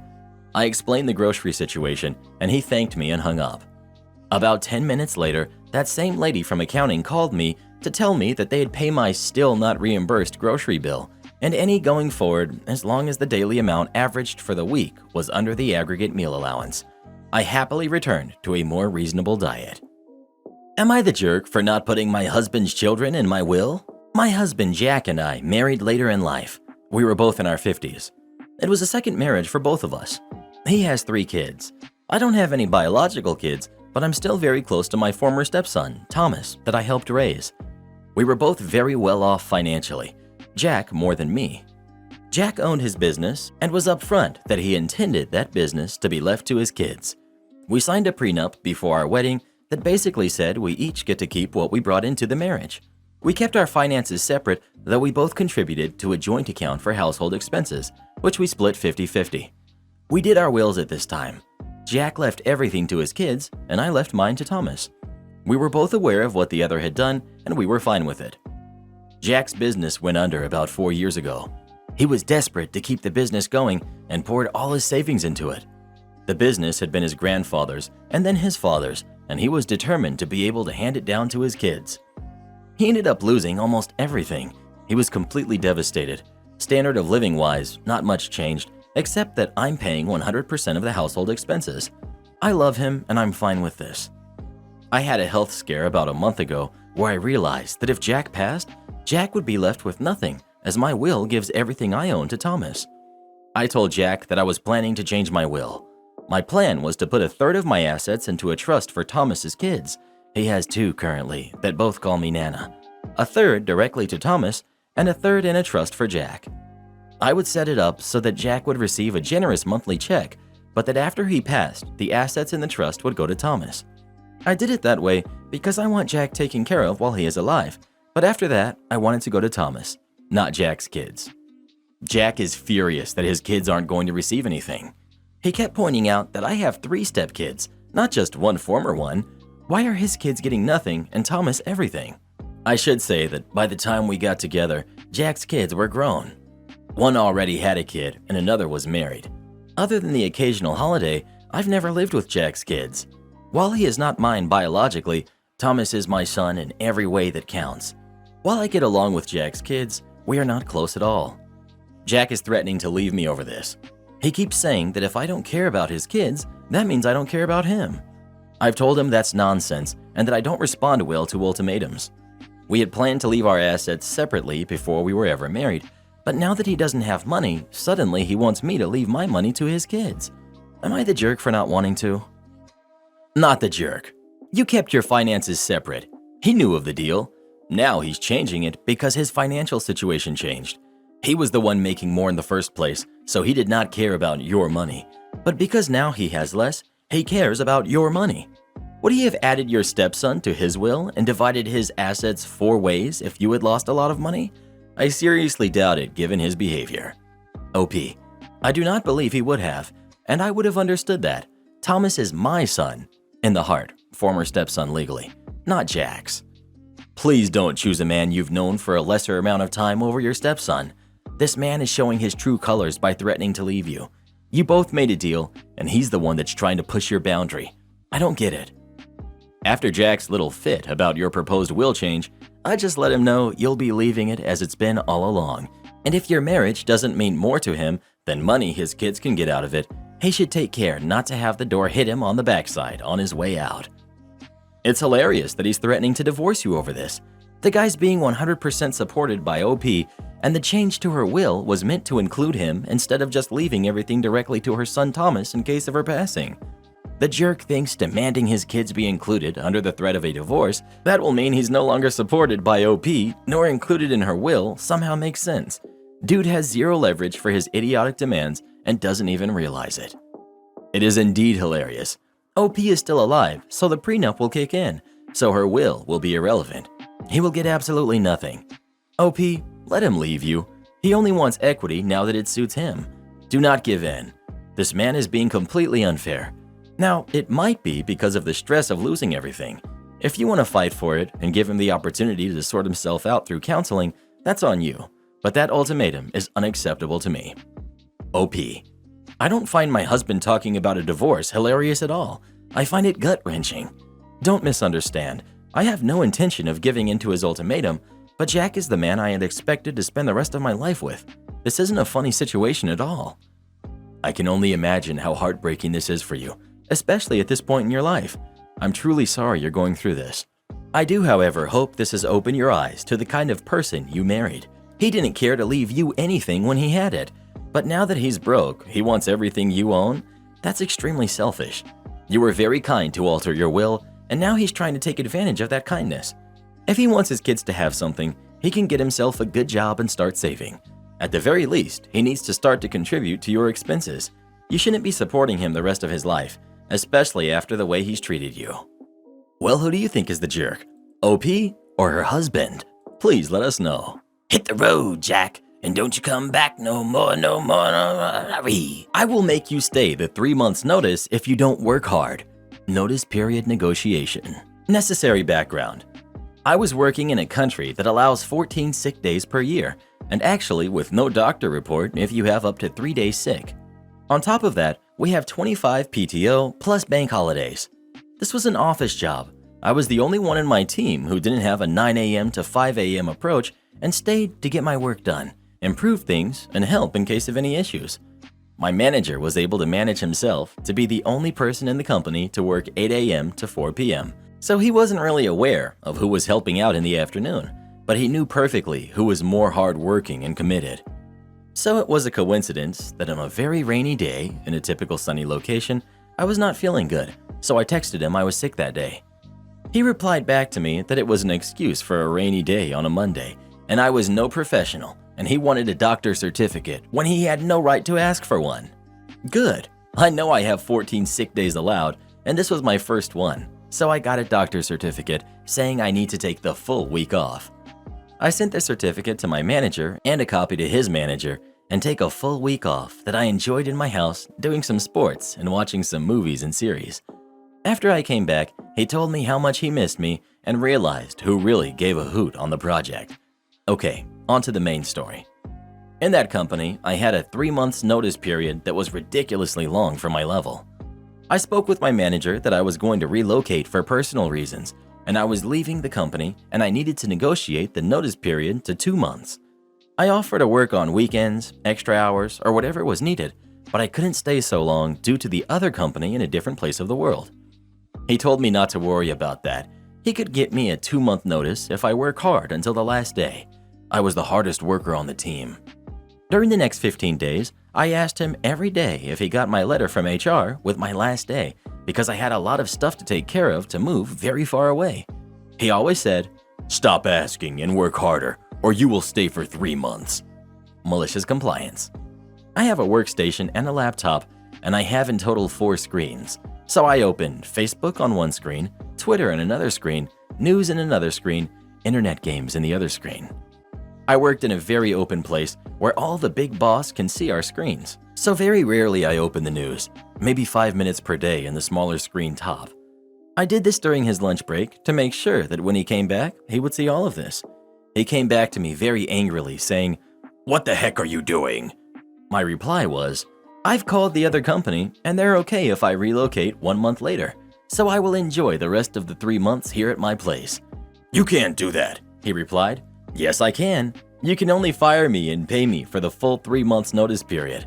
"I promised you to have 2 months notice, and now this?" Promises are just words. Until I get the HR letter saying clearly that my last day is the one we agreed on with the 2 months notice, I will keep my 4 screens like this. So after 15 days, he only took less than 1 hour to get the letter from HR, and I came back to work as normal. Also, he tried to mess things up with my pending holiday with a bad report of HR where I was losing 6 full-time paydays. At the moment I was leaving, they did a performance review of my team, and even when I was on notice, I pulled out more work than the other 2 best members in my team. Never confused to be a professional with letting bullies take advantage of you. Am I the jerk for turning my work phone off on vacation? I don't even believe I have to ask this, but I'm a bit worried about how things are going to go on Tuesday. I recently moved to another team with the company I've worked for the last 2.5 years. Before I got promoted, I had this last week booked off to visit my sister and first niece, which was a big deal to me. I'm also in Canada, and this Monday is already a holiday as it's family day. The new team was informed as well, but I could tell my new supervisor was annoyed by it. He even asked if I could reschedule, but I said I couldn't. I already had to wait a month to meet my niece because my sister is being very cautious with visitors, and I wanted to go help her and her husband and bond. My last day of work was Monday, and I'm supposed to be back on Tuesday. Monday, when I got to the airport, I turned off my work phone. This week with my sister and little niece has been incredible, but extremely busy. I barely have had any interest in checking my own phone because of all the catching up and baby time and just relaxing. I had noticed a call from a number I didn't recognize on Wednesday, but I didn't think much of it. Today we're having a lazy day, and I decided to flip my work phone on to see if I had any emails to start prepping for next week. I had 20 voicemails and hundreds of messages and emails, with over half of them being from my manager demanding why I hadn't zoomed in for meetings and why I wasn't reachable. I checked my phone voicemail, and the unknown number was him saying he hoped there was a darn good excuse for why I was off the grid if I wanted to keep my job. He even started out the voicemail with, "I'm so sorry you're in the hospital, because that's the only reason I should be needing to hunt you down like this." In Slack, I had a few DMs from coworkers I feel I get along with saying I need to reply ASAP because my absence was impacting them with how mad our boss was. This is my first time not being in an entry-level position, and I'm freaking out. Is the standard that vacations are still worked on? Did I mess up by turning off my work phone? Tomorrow is a holiday for the whole office, so I might not be able to fix things until Tuesday. Am I going to be fired? When I was in the other departments, days off meant days off, so I'm just scared I'm missing something and a huge jerk to my boss and my team. Not the jerk. Keep the messages and go to HR. You were on an approved vacation. He has no right to your time when you're off the clock. Yup, those messages are basically harassment. Manager complains about driving route. Saves £5 a month, but costs the company £1,000. I had a job some years ago where I needed to visit a different customer's premises every day. There were many of us doing this job across several teams, and the expectations was that you drove your own car and were paid a mileage rate. There were no company-provided cars. All was fine until I changed from one team to another and to a new manager queried my first mileage claims submitted to them. The location of our office was on the edge of town, and to reach many of our customers, you could either drive on the main road to the next town, which got you there quickly and safely, or you could take some narrow country lanes, which were a nightmare to drive through, so everyone obviously used the main road. But the manager had discovered the country lane route was 3/4 miles shorter, so 1.5 miles on a round trip. That made 60 pence, 82 cents, difference to the mileage claim for each day. A visit to a customer took a whole day. The manager refused to authorize the claims for the main road route and insisted I resubmitted with the lower mileage as that was what the company rules said you could claim. Fine, no problem. The claim for the month was reduced by £5, $7. But then I told them I was no longer going to use my car to drive to customers, any customers anywhere. There was no obligation in the employment contract to do so, and being in the UK as a long-term employee, there was no way they could get rid of me. The issue was that our customers were not that far away at around 15 miles, but they were mainly in remote areas or on edge-of-town industrial estates where there was no direct public transport. If you did try and use public transport, then a 30-minute journey turned into a 2-hour journey with all of the connections, and a 1-day customer visit became a 2-day visit, so having productivity. For the next month's claim, instead of paying about £8 a day in mileage, the company now had to pay for a rental car or a taxi, both of which cost around £50, $70 a day. My travel claims now went from around £160 a month to £1,000, all to save £5. After the first month, as the manager had a team of 10 all doing the same work, they initially spent an inordinate amount of time trying to allocate me customers that were on public transport routes. But then my colleagues in the team, who had also been taken to task by the manager over the same mileage issues, saw what was going on and also started to refuse to use their own cars. Eventually, after some months, senior management had to step in when they saw how their travel budget was being exhausted and decreed that people could claim for the sensible route. Most went back to driving, but some of us remained using taxis and rental cars, as there was still no contractual obligation to use your own car. My brother wanted to propose to his girlfriend at my upcoming wedding. I said no, and all of this happened.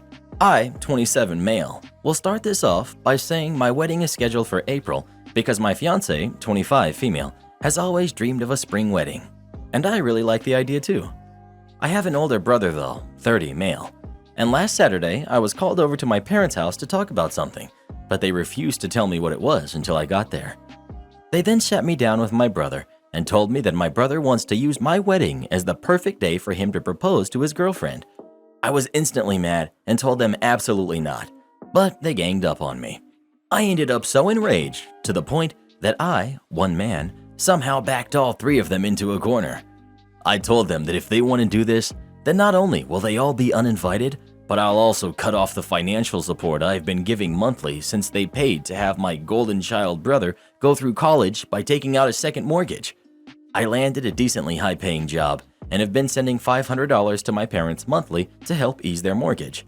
And I didn't ask for a stake in the ownership of their house either because I really don't want it. It was entirely goodwill, and I can cut it off anytime. I left without speaking anything more to them, but my brother came to my home the next day to yell at me that I ruined his big chance because now our parents are siding with me and say they'll evict him if he tries to propose at my wedding. He said I was financially blackmailing our parents and that he just wanted a good chance to propose because he was afraid his girlfriend might leave him soon. I said that was his problem, not mine. Because my wedding day is not about him, and if he tries to propose at my wedding, I will have him thrown out. That's not a maybe, but a definite. and I doubt his girlfriend would appreciate her proposal followed up with being tossed out by a bouncer. He yelled a few choice words at me, then went crying to our only surviving grandparent, our maternal grandmother, and she called and lost it at me over the phone. No surprise, my brother heavily embellished the version of the story he told her, but she still sided with him after I gave her the real story. She tried to hold her ground, but the verbal backlash I ended up giving her left her crying. That got back to my parents, who were upset with me for taking things so far, but I told them I only went that far because I had to when they were all trying to get me to let my brother use my wedding as his springboard for a proposal. They ended up agreeing with me, but still stated they feel like I'm being harsh. And my brother showed up at my home again to scream at me that I'm the jerk, and I hope I'm happy with myself for not allowing him the opportunity. My fiance knows what my brother tried to do, and she's very angry about it. She's almost ready to have him uninvited if he pursues this any further. Normally, I have a very mild temper, but when it comes to certain people like my brother, parents, and grandmother, I can easily get short with them because of all the past favoritism. My grandmother especially. She always sided with my brother and believed his lies no matter what he did. She's the biggest reason my parents favored my brother too. She kept trying to convince me over the phone to let my brother propose at my wedding that I ended up losing it on her. I ended up speaking with my brother again and threatened to tell his girlfriend if he was still intending to propose at my wedding without permission. He took it poorly and called me an awful person, so I pointed out that my wedding isn't about him. Our parents were there for this and they backed me up. I think my brother did a double take when they did that. My dad pointed out that he had raised my brother wrong and that was on him. So from now on, my brother was to show them real respect, and they wanted to get an official lease drawn up for him to pay proper rent and utilities. He was only paying them $300 a month without contributing to any utilities or food, and if he doesn't want to pay, he can move out and they'll rent his room to someone else. My brother turned to our mom for help, but she just agreed with Dad. He looked like he was having a conniption and then left the house. He came back a couple hours later, but spoke to no one and locked himself in his room. 2 days later, my brother announced he was moving in with Grandma because she invited him, and our parents basically told him that if he wants to live with her, then to go ahead. My brother responded to this by saying we all hate him for just wanting to propose to his girlfriend. My parents pointed out that it's not that he wanted to propose, but where he wanted to do it, and he'd get no support for it. He's refusing to talk to our parents now. My grandmother did try to call me again, but it ended up with me telling her that my brother will not be allowed to propose at my wedding, plain and simple, so he can get over it or not come. And the same goes for her. I ended up calling her out on her favoritism towards my brother since we were kids, which she tried to deny at first, but couldn't keep doing so because of how much I'd pointed out. She ended up crying again while I told her that if she keeps trying to insist on this, then she won't be coming to my wedding. She begged me not to rescind her invite, but still said she doesn't understand why I couldn't let my brother have his way before ending the call. My fiance is 100% on my side and is fully ready to remove my brother and grandmother from the wedding. My grandmother hasn't called again, and she's not talking to my parents either. My guess is my brother went crying to her again to tell her mommy and daddy weren't enabling him anymore. So she offered for him to move in with her, but there's literally nothing she can do to sway me, and I think my last conversation with her made her realize that. I didn't wish to tell my brother's girlfriend, but she called me up on Saturday about my Reddit post. She saw it read in an online video and then realized it might be me with the way I described my brother and grandmother. So yeah, now she knows. She ended up tearing my brother a new one, and he still tried to justify himself to her. That's when she told him they were through and cut all contact with him. My brother, of course, blamed me, even though his girlfriend said that she's been ready to leave him for a while now, and if he had tried to propose, no matter where, she would have told him no. So, that's it. My brother showed up at my place one more time to have a fit and said he's boycotting my wedding. He actually thought he had leverage that he and Grandma won't go. I said I wouldn't miss them, and that he's in his 30s now and needs to grow up. Our parents have cut the umbilical cord and are no longer supporting him, and they're already repainting his room to rent it to someone else, and they plan on renting out my old bedroom as well, because they need the money after the financial hole he left them in after dropping out of college just to mooch off of them for a while, and then get a degree with an online college later, and then barely paying any rent, while also making them pay for his food and utilities despite having a good paying job. They spent the world on him, and he wasn't the least bit grateful. That made my brother just shut down and leave, and since then, we've not heard a peep out of him. That's everything that's happened from my original post up until now. Yes, I have very good security hired for the wedding, and they'll toss my brother out like bouncers in a heartbeat. My Karen sister-in-law asked to live with us, so I laughed in her face. For the sake of not writing a huge post, I'll just say my sister-in-law and I have a very tense relationship. She's a very hateful and mean person, constantly taking digs at me, telling anyone who will listen that I'm lazy, I'm a bad parent, and I'm not good enough for her brother. I let it roll off my shoulders for the most part, because frankly, her opinion of me is pretty much irrelevant, and I have my own opinions on her, but I keep it to myself. Not saying anything if I don't have anything nice to say and all of that. This weekend, when we were over at his parents' house, where she also lives, she sat us down and said she wanted to change from living with their parents, where rent is free and endless childcare is provided by my mother-in-law, and started thinking it might be a good idea to move in with us. I couldn't help it. I immediately started laughing. The entitlement and audacity honestly took me off guard, given the fact that my mutual distaste for her is not a secret, even if I stay cordial to keep the peace. Everyone looked at me in shock, and since the damage was already done, I said, "That's not happening, and you know it." Since she's the person she is, she immediately started her verbal attack, pointing out all of my flaws and classy things like that. Why not behave that way in front of the kids? I gathered up my kids without another word, and we waited in the car for my husband. I could tell he was kind of mad, and he later told me I should have just let him handle it, because he would have obviously said no as well. I would be lying if I said I had regrets. The only thing I wish hadn't happened is exposing the kids to that behavior. I don't know though. Maybe that was a jerk response. So I'm here to ask, am I the jerk? Not the jerk. It was so satisfying to read about somebody reacting like that to a bully. It wasn't the most diplomatic response, but I think it was a long time coming. Your spineless husband, who repeatedly allows his aggressive sister to insult you, that too in front of your kids, is angry because you laughed? So basically, his approach is that his sister's constant demeaning, insults, personal attacks are A-okay, but for his wife to laugh in self-defense is infuriating? You might need to stop being nice and take a much sterner stance on disrespect with your husband. Am I the jerk for naming my adoptive parents instead of my biological ones? This is kind of emotional for me, so please be nice, even if I suck here. I, 26 female, am all set to finish my PhD this year. Some of my published work has recently gotten press coverage in certain circles, and an article was even written about it in my hometown newspaper. In an interview, I was asked about my family, and I provided a picture of me with the people I consider my real parents, even though they've never legally been my parents. That's what prompted the controversy. My biological family is extremely religious, and they kicked me out when I was 17. My grandparents let me stay for long enough to finish school, but it was rough. I was able to scrape by and cobble together enough scholarships for college out of state, but I had a breakdown early in my freshman year because I was so stressed out in a big city for the first time, and I had literally nobody. There was a tiny restaurant off campus that was cheap and quiet, and I used to go there sometimes just to get away, and because the immigrant couple who ran it were always nice to me. After the lady asked if I was okay one day and I broke into tears, they kind of just adopted me. They talked me through my breakdown and had me over for dinner and on holidays and treated me just like one of their kids. I helped them with some things around the restaurant while I was in school. Their daughters are older than me, but we're friends, and I'm an auntie to their kids now. These people had no reason to take me in. We're not even the same race, but they did, and I introduced them as my parents now, and they call me their daughter. Once I'm established in my career, I plan to chip in to help them retire.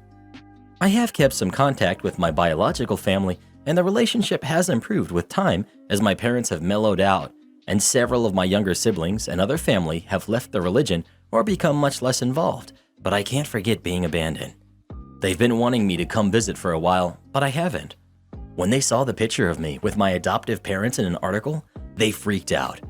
Their argument is that they raised me, and they already apologized for kicking me out, so this is very hurtful. I think I wouldn't be doing my work without my adoptive parents' intervention, but they aren't my legal parents either. A lot of my biological family and friends are split on the issue. Some say I should have thrown my biological parents a bone since reconciliation is happening slowly. Not the jerk. Forget biological for a second. Couple A kicked you out at a vulnerable age for no reason. Couple B scooped you up and showed you unconditional love. You are not wrong either way, but it's clear why you chose the way you did. Congratulations on your hard-earned education. Congrats on finding a true family. I think it's really sad that parents so easily discount serious emotional pain. They don't realize that the damage done may never be healed. They need to accept what they did and live with the consequences. All you had to do was let me walk away. Some background. I'm a practicing internal medicine physician and formerly a 50% owner in what was once a fairly successful med spa with 4 locations, at least until what happened below. Before anyone accuses me of breaking the law, blah blah blah, don't. This has been litigated, resolved, and I won. But it is a fun story. In the beginning, my business partner and I were mere acquaintances working with a large hospitalist practice.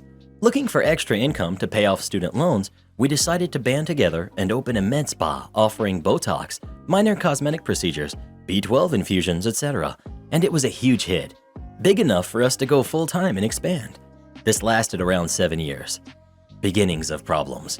My partner decides that his wife isn't for him and begins to step out on her. Now, this is none of my business. However, it does become my business when you embezzle money to pay for your sugar baby's gifts from our business account. Fast forward a few years, and I've sat on this information because business overall was too good to walk away from it. However, lockdown changed things, and we had to close 2 of our 4 locations. My partner has never been great with money or time management, which is why for the most part, I handled all of the back office stuff from ordering supplies to billing and payroll and so on. This comes into play later. Around 6 months ago, I began looking for a new position and found a new job. I didn't want to leave my partner in a hard spot, so I gave him a 90-day notice to find another partner or otherwise get his business affairs in order before I resigned. He instead used this time to siphon off more funds for his side piece and allow his unruly kids to ransack my office while I was away on a family vacation and frequently not showing up to work or showing up late or super hungover, leaving me to do extra work. My time to go and time to get even. Finally, the time had come to wind down my time per our agreement. My partner was to buy out my 50% of the practice, which we agreed would occur on the Monday of my last week. Basically, I'd take 50% of our liquid assets as a bank transfer. Monday, upon checking, the bank account had been locked out, and upon regaining access, found that $30,000 of my half had been moved to an account I did not have access to. I had it and spent the next few days plotting my revenge. Remember those back office things that I handled above? Well, all of those documents, processes, order forms, etc., well, they are all on our shared office hard drive and absolutely vital to the practice, and way too much work for my partner to do himself in a short time. I just so happened to buy an identical model and take the original hard drive home with me. Upon plugging the hard drive in, I found a backup of his calendar, pictures and emails between him and his mistress, which I forwarded to his wife. The following day, I ran a full-page ad in the local newspaper announcing a special holiday deal on our services, which we had planned. Lastly, I hired some college students to write a slew of bad reviews on Google and Yelp to tank the overall ratings. Aftermath. The week after my departure, the clinic was insanely busy and quickly ran out of supplies. Since the order forms, etc. were gone, he had to turn away new and long-standing clients. My partner sued for the documents, etc., and I countersued for the $30,000 he owed me. We settled by exchanging the 2. I have since heard his wife divorced him, his mistress left him, and subsequently he has filed for bankruptcy as the clinic never recovered. And his wife cleaned him out. I, on the other hand, really like my new job. Am I the jerk for not changing birthday tradition for my partner's kid? My daughter, Hazel, who's 7, has been obsessed with animals, especially monkeys, for most of her life. On her birthday each year, minus the last for obvious reasons, we visit a local holiday park and petting zoo. My mother started this tradition for my nieces, 28 female and 21 female, who have obviously outgrown it by now, but I like to carry it on. I explained the tradition over breakfast to Natalie, my partner of 3 years, expecting her to be excited too, but she was not. Natalie told me that her daughter, Gracie May, who's 8, is a fearful child and too worrisome around animals such as horses, donkeys, and goats to enjoy a day out. Natalie suggested that we try somewhere new that would be less frightening for her, a new tradition. I knew Hazel would be heartbroken, so I insisted on the holiday park and petting zoo. While Hazel, my niece, who's 21, Natalie's son, Jack, who's 10, and I went to the holiday park. Natalie stayed at home with Gracie May. Jack hadn't seen a goat in person before, so that was exciting for him, whereas Hazel was tall enough to go on rides she couldn't previously, which excited her. Hazel and Jack each picked up a toy from the gift shop on our way out, and we stopped at McDonald's on the way home for dinner. So overall, Hazel had a good birthday. Natalie was less thrilled about the day. I thought I had been nice to include Jack, but she thought I had driven a wedge between the siblings by taking one and not the other. I said Gracie May can do what she wants on her birthday, but it was Hazel's birthday, so it would be unfair for it to revolve around Gracie May. Natalie thinks I was heartless for isolating her daughter, not even bringing her McDonald's, while she listened to Hazel and Jack talk about the fun they had had. This annoyed me, as Natalie had been the one saying Gracie May would have hated the trip, which was why she wasn't invited. Natalie doesn't think I'm putting in enough effort to establish that we're supposed to be a family now, and that we do things together, which generally I'd agree with, but surely Hazel's birthday is supposed to be about her. Regardless, Gracie May is clearly miserable and feels very left out, while Hazel and Jack had a brilliant time. I didn't want to hurt anyone, I just wanted my daughter to have a special day, but I do understand why it would upset her. She's clearly an emotional kid. Am I the jerk? Edit. To clarify, we ate McDonald's at the restaurant. Nobody brought it home and nobody ate it in front of her. Natalie had already fed Gracie May. Also, the holiday park is a circuit. The petting zoo is unavoidable. Edit 2. My partner and I do not live together. I spoke to her at breakfast 2 days before the party and did not see her, Gracie May, or Jack until the day of, so I had no opportunity to ask Gracie May personally. I couldn't have planned it sooner as, due to weather issues here, we were unsure if the park would even be open. You're not the jerk, and I don't get why your partner didn't just take Gracie May out instead of having her sit at home and sulk. Because she wanted a reason to prove her point by allowing her daughter to remain miserable. She'll probably try to use this again in the future if she doesn't get her way when it comes to other events that revolve around OP's daughter. Well, who do you think is the jerk? OP or Natalie? Please let us know. OP sounds like a great parent. I'm sure they'll do the right thing when it comes to this Natalie creature. This is why I didn't want your brat watching my movie with me. People involved. We've got entitled mother, entitled father, entitled kids 1 through 3. We've got me, my mom, and my dad. The shenanigans. This Sunday, my mom told us that she invited entitled mother and father over to visit. Me. Cool. Are they bringing their kids? Mom. Yes, that won't be an issue, will it? Me. Hope not. By this point, I'd started a violent movie and had closed my door. Partway through, I heard them arrive and decided to stay in my room. I wanted to watch my movie, and Super Mormons weren't going to like it. A little while later, I heard my door open. I hit pause. Me. You ever heard of knocking? Entitled Kid 3. I want to watch TV. Me. Not only no, I'm watching my movie on my setup. You need to leave my room. Now. He screeches in eldritch horror. And storms off. Me. Oh no. I make my way upstairs to avoid being shouted at. As soon as I enter the living room, I get bombarded. Entitled mother. What is this about you telling my child that they can't watch TV? Me. Firstly, they barged into my room. And yes, my door was closed. Secondly, yes, I told them that they couldn't watch TV on my computer. I'm already watching something, and I don't like others using my computer. Just let him watch TV. He can finish your movie with you. That is a very bad idea. Like 10 for 10 bad idea. Entitled father. Jeez, are you slow or something? Just do what she said. Me. Fine. Only if you're sure. Entitled mother. Yes. Me. Okay then. Entitled kids 1 through 3 all get the same look of smug success. I make my way back downstairs, and Entitled Kid 3 is going on about how he wants to watch all these kids shows. I just keep my mouth shut. I didn't want to teach him any new words. Upon reaching my room, I pull up a spare chair for him. I sit in my chair and hit play. A little bit of time passes, and Entitled Kid 3 is looking a bit scared. Hitting pause. Me. Last chance. You really want to be here? Don't make me tell my mom on you. I hit play. By about this point, the protagonists enter an abandoned drill. They soon found out the guy that led them is betraying them. I'm keeping an eye on both the screen and Entitled Kid 3. The betrayer then gets blown up by a shoulder cannon. He freaked out. He shot out the door and right up the stairs. Hitting pause, I follow at a leisurely pace. Upon hitting the top, I start getting yelled at by his mother. "How dare you do this to my baby? You're a horrible person to watch something so horrid. I demand that you make it right immediately." "Excuse me? You demanded that I let your kid watch my movie. You never said that it was inappropriate. If I'm not mistaken, you and your husband, entitled father, dismissed me, saying it was a bad idea." About 5 seconds of pure silence ensues, only to be broken by my phone going off. As my text tone fills the room on full volume, entitled Kid 3 phrases in horror. The same sounds from the movie filled the room.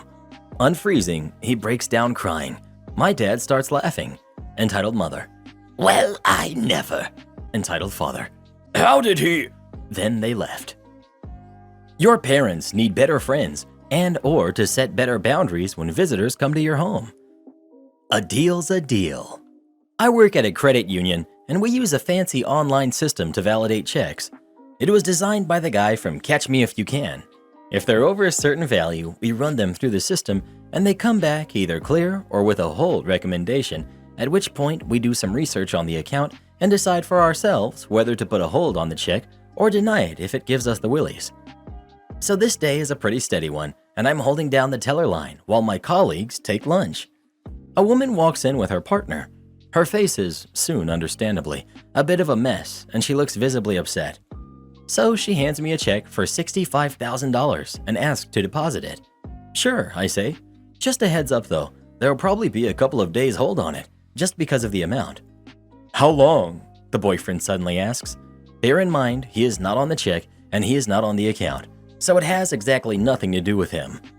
"I'll do my best I can for you," I say very deliberately to her, directing my responses to the account holder after all.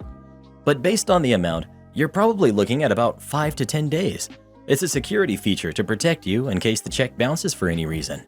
She nods shyly in understanding, but he butts in with, "No, that won't work. I need that money this weekend." "Babe, it's fine. We were going to save it anyway," she says quietly. "No, I told you I wanted that charger now that we have the money for it," he responds. I do my best to roll my eyes internally and just decide to busy myself running the check. That's when I noticed what it is. This is a life insurance check for her dad. All the pieces start to fit together now. Her dad had passed, most likely very recently, and this was the check she had to remember him by. And this grade A jerk wanted it for a new car. Go gadget, malicious compliance. "Okay, I'll make you a deal," I begin. "I think this needs to go on hold because of the amount, but being as it's coming from a verifiable source, our system might clear it. Here's the deal. If you don't want to take my 5 to 10 days, we'll run it through the system, take whatever it says and do that." "So it might go straight in?" God's gift to dating asks. "I've seen it clear bigger checks, yeah. If it thinks the source is good enough, then yeah," I say. This was technically true. I have seen bigger checks cleared by the system with no holds, but never an insurance check. They're too easily forged and too often, and it makes our system very paranoid. "All right, that's a deal," he says. I ignore him, shoot her a knowing glance, and say very carefully, "Is that okay with you? It is your check." She must have picked up on what I was putting down because she agreed very readily. Ran the check, extended 30-day hold recommendation. I enjoy watching the color drain from Casanova's face, catch the first smile on hers I've seen since she walked in, and offer him some Qui-Gon wisdom. Whenever you gamble, my friend, eventually you lose. I'm really sorry for your loss. "Whatever," he spits out. I was speaking to her, I clarify. The way I see it, I just bought that poor girl 30 days to get rid of him. Just grab one or two. Last night, I had to get a few things to get through until my next big shop. So I stopped at this place that operates a lot like Aldi's. You bring your own bags, the cashier swipes your purchases at light speed, throws them back into your cart, then you move off to the side to bag them yourself. I get all my stuff rung up, and I'm now facing the counter. I have my shopping cart with all of my stuff in it to my left, my two biggest reusable plastic and fabric bags open in front of me, then the rest of those same types of bags, folded in a pile to the right of me, but on the counter. So now I'm grabbing stuff out of my cart when I hear a kid bellow right behind me, shouting to his mother, still in line, "How many, Mom? How many bags should I grab?" This kid starts rummaging through my bags while he's yelling this to his mom. So I slam my hand down on the whole pile of them, while the mother, who's not paying attention to what her kid's doing, just shouts back, "Just grab one or two of them. There's a whole pile of them. It doesn't matter." So the kid starts making motions like he's gonna try to grab my bags again. So I tell him, "No, these are my bags from home. You can't have them. They're mine." So the kid screeches back at his mom, "Ma, she said no," but also keeps trying to grab one from me, and I have to keep moving my arms around to get away from this annoying little gnat. Now I feel the need to interject. When I was parking my car, this lady parked her vehicle diagonally to mine, so I saw what she was driving. A brand new Lexus SUV. And because she felt the need to move her hands around when talking, I caught sight of a lot of sparkly things on her fingers, as well as a Michael Kors bag, so she's not hurting for money. I'm sure it wouldn't break her to splurge and pay the whole entire $1 it costs just to buy the darn plastic bags from the store. So she says to me, loudly and aggressively, with a massive attitude and overdramatic hand gestures, "You have a whole stack of them. Just give them to me." And I said, "No, just buy one from the cashiers. We both could have been out of here already." She's holding up the whole line to stand there and yell at me about how much of a jerk I am, while I take all my extra bags, shove them into the bottom of my biggest bag, and then put all of my stuff on top of them. There, no one's gonna use them. Her kid is just standing there in the middle in between both of us, doing that high-pitched war siren screech that's a really bad attempt to make it seem like he's crying, but he's really not. I think he thought if he made me believe that I was making him cry because of this stupid bag tragedy, I'd relent and give them to him. I didn't. I just walked out. She was still yelling as I was leaving. So stupid. The entire event was so stupid, and the stupidest part of it is if the kid or her would have just approached me and asked me politely, I would have given them all the bags they needed. But no, she sends her minion of evil to do her dirty work and then acted like she had every right to demand my bags. Am I the jerk because I charged my son for tickets I got for free? First, the setup. I'm a single mom to 3 boys who are 18, 13, and 12. My oldest graduated last year and is currently living at home for free while he goes to school and works so he can save. Next, the problem. Sometimes for work, I get perks for doing well or just because. The other day, I won tickets to an event that I was on the fence about going to, so I was planning on selling to a coworker who said he'd buy them if I decided not to go. I was leaning towards that option because the extra money would be nice to have a little more to play with in the family fun account. Anyway, before I could sell the tickets, my oldest son saw them and asked me for them so he and his girlfriend could go. I told him a guy from work offered to buy them, but if he wanted them, he could buy them from me instead. My son told me he didn't have the money in his budget for them, but he really wants to go, if I could just give them to him. I said no. This is a part of being adult sometimes, who just can't afford things. He pleaded some more, and I felt bad, so I said he could buy the tickets by watching his brothers while I went on an overnight with my sister. I don't like leaving the youngest two by themselves overnight, and I'll even throw a $50 gift card in so they could get something to eat before. He agreed right away, and I gave him the tickets. I thought it would be a win-win. My son goes to the event, and they had a great time. When the weekend of my overnight comes, I get snacks and leave pizza money with a note to everyone with all the info we discussed, along with the name of the hotel. Then I leave before the boys get home from school. I'm at the hotel having a good time when I get a call from my 13-year-old telling me they don't have enough money to order the pizza they want because their older brother took his share of the pizza money to go have dinner with his girlfriend. I give the two my credit card number, hang up, and call their brother who doesn't answer.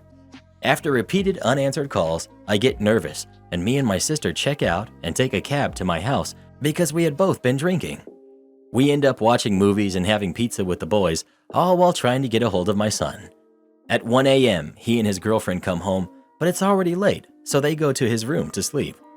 Next morning, I'm upset, so I go to talk to him with a bill to pay me back for the tickets, the gift card, the hotel, the pizza money, and the cab. I also added an inconvenience fee. He said that wasn't fair because I got the tickets and the gift card for free, and I didn't have to come home because he did come home to watch the boys, so they wouldn't have been alone. I told him that wasn't the agreement and the bill still stands. Am I the jerk because I did charge him for something I did technically get for free? Edit. I had a talk with my son, and he apologized and paid me back. He also wants to make it up to his brothers. He was going through some friend drama, so that's why he was so flaky and jerky. He's really not a bad kid, but he did make mistakes and he learned from them. We are still a close family, and we will still remain so. Not the jerk. You guys made an agreement on payment, and he failed to do it. You said the gift card was for pizza, for them to eat, not so he could take his girlfriend out. And you're right, this is part of being an adult. If he couldn't afford it, and he didn't want to watch his brothers, then he shouldn't have taken the tickets. You're already doing more than enough letting him live there for free. Nice old lady gets help. Mean old lady gets arrested. I'll start with some background information. I'm about 6 feet tall. I have long hair for a guy, and I'm about 16 years old, and I'm apparently an old person magnet in stores. I'll be referring to the Karen as mean old lady. Okay, so today was a strange day. I was just studying for my test for tomorrow when I realized that I ran out of snacks. It was about 10 a.m. at the time, so I figured I'd just go to the big chain store a few blocks away from my house. Looking back, I should have known most old people shop at those hours in my hometown, but I was just hungry for snacks. I am not really scary, but because of my purple jacket, black pants, and man bun, and earphones in blasting rap music, I didn't really look like an employee, or so I thought. I was just browsing the store to find some snacks and maybe something for dinner that day. As I ducked to search between the salted nuts for a decent-looking bag, I felt a hard tap on my shoulder. I turned my music off and turned around, only to see a nice old lady asking me if I could help her. I always get asked to help by old ladies. I don't know why, but they always seem to like me. So I say, sure, what can I help with? She says that she wants a microwave, but she can't lift it into her cart. I tell her that I will come with her so I can help. I already had everything I needed now, so I just tag along with the nice old lady and help her with putting it in her cart and onto the belt. I kept talking to the nice old lady, and she asked me why I was so nice to her, so I say that I just try to be nice to help elderly people when I can. She tried to pay for my snacks too, but I rejected her offer because I had my card ready already. When I put her microwave in her trunk, she slid a 10-euro bill into my hand and said it was good to see that some people still behave well. After the nice old lady drives off, I realized that I forgot to buy potatoes for dinner, so I ran home, dropped everything off, and went back in. This time was less wholesome. I entered the store and went immediately to the potatoes. I tried looking for the best bag because the chain was known for their potatoes that would have more black spots than any other store, so I find a nice bag of good-looking big potatoes. As I'm lifting the big bag onto my cart, I hear a groan and tapping of a shoe on the tiled floor. So thinking that I was standing in the way, I try to move aside, but the mean old lady isn't having it. She starts to groan even louder. Knowing that I messed up, I turn around and guess what I see? A not-so-nice-looking old lady. She was probably around 60, but was wearing clothes like a 20-year-old would wear. I'm talking a crop top and light blue jeans 3 sizes too small with sandals on. And of course, she had the haircut, but more gray than blonde. I try not to judge anyone, but she was on another level. She loudly said, "Finally, I've been trying to get your attention for at least 5 minutes now." I say sorry, I wasn't paying attention. She then started screaming at me about how she demands me, not asking, but demanding, that I help her put her stuff in her car after she pays for it. I tell her that I'm not going to do it because she screamed at me. She then says, "You have no choice. You have to. It's your job. I saw you outside helping the other lady 15 minutes ago." I tell her, first of all, I am not an employee here. And second of all, if I was, I'd decline to help you due to your behavior against me just now. Then I try to walk away, but she now is in Alpha Karen mode, so she tries to push me aside. She was kind of on the bigger side, so her push with all force was kind of harder than I expected. I ended up tripping over a tile that sticks out partially and faceplant into the aisle next to me. The Karen, knowing what she did, screamed, "Ah, no, don't touch me." I was completely stunned by her actions, so didn't know what to say. So an employee arrives and she starts crying and telling him her lies while they walk to the closest bench so she can sit to rest after being jumped. I try to get back up myself, but due to my bad landing, I managed to hurt my back and couldn't balance myself properly, so I just decided to lay down and wait until someone arrives. Luckily, an old man saw everything and came up to me to help me up. I said I can wait and that I didn't want him to hurt his back helping me up, but the old guy wasn't taking no for an answer. He just picked me up gently and gave me his cane to lean on and giggled. "My wife makes me use it just in case, but I don't need it now." As soon as I thank him, the manager arrives with a not-so-happy look, until he sees me barely being able to stand and the old man. He asks me what happened, and I tell him my story, and the old guy backs me up. He then said to me that the police are already on their way and that we can stay in his office until they get there. As soon as we hear sirens, I feel scared. I'm a boy with a man bun and am being accused of assaulting an old lady, so in my head, my life is over. I'm trying not to puke out the stress while we wait. After mean old lady did her story and said I should be fired to the police because yeah, the police can hire me from a store I don't work at. They come to me and start asking me questions. The old guy is still with us and getting bored. He just says, "Jim," apparently the manager's name, "just show them the camera footage instead of wasting this kid's time." The manager says, "Okay, here," and turns his screen to show us the entire thing on security footage. I was so relieved to know that I had proof now. After 10 minutes, he asks if I would like to press charges. I said I'll contact him with my parents later. He gives me his details, and we walk out. Me too, but slowly. The officer then cuffs the mean old lady, and she keeps screaming all the way to the car. The old man said he was the manager's old supervisor and was also shopping for dinner that day when he noticed Karen bullying customers. We laughed a little bit, and I ended up buying his groceries as a thank you for helping me, and I'm now in the hospital waiting for the results, but they think my back will be fine. Was it worth it? Probably not. Was it on purpose? Probably not. Did she deserve it? Definitely. I may be the jerk for not helping an elderly lady, but she was well capable of it if she can push me to the floor.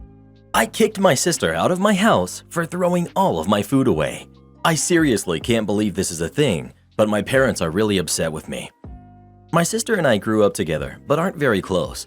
It really wasn't from any drama. We didn't have a big fight to cause distance, but rather just have opposite personalities and interests. If I had to describe my attitude towards my sister, it would be apathetic love.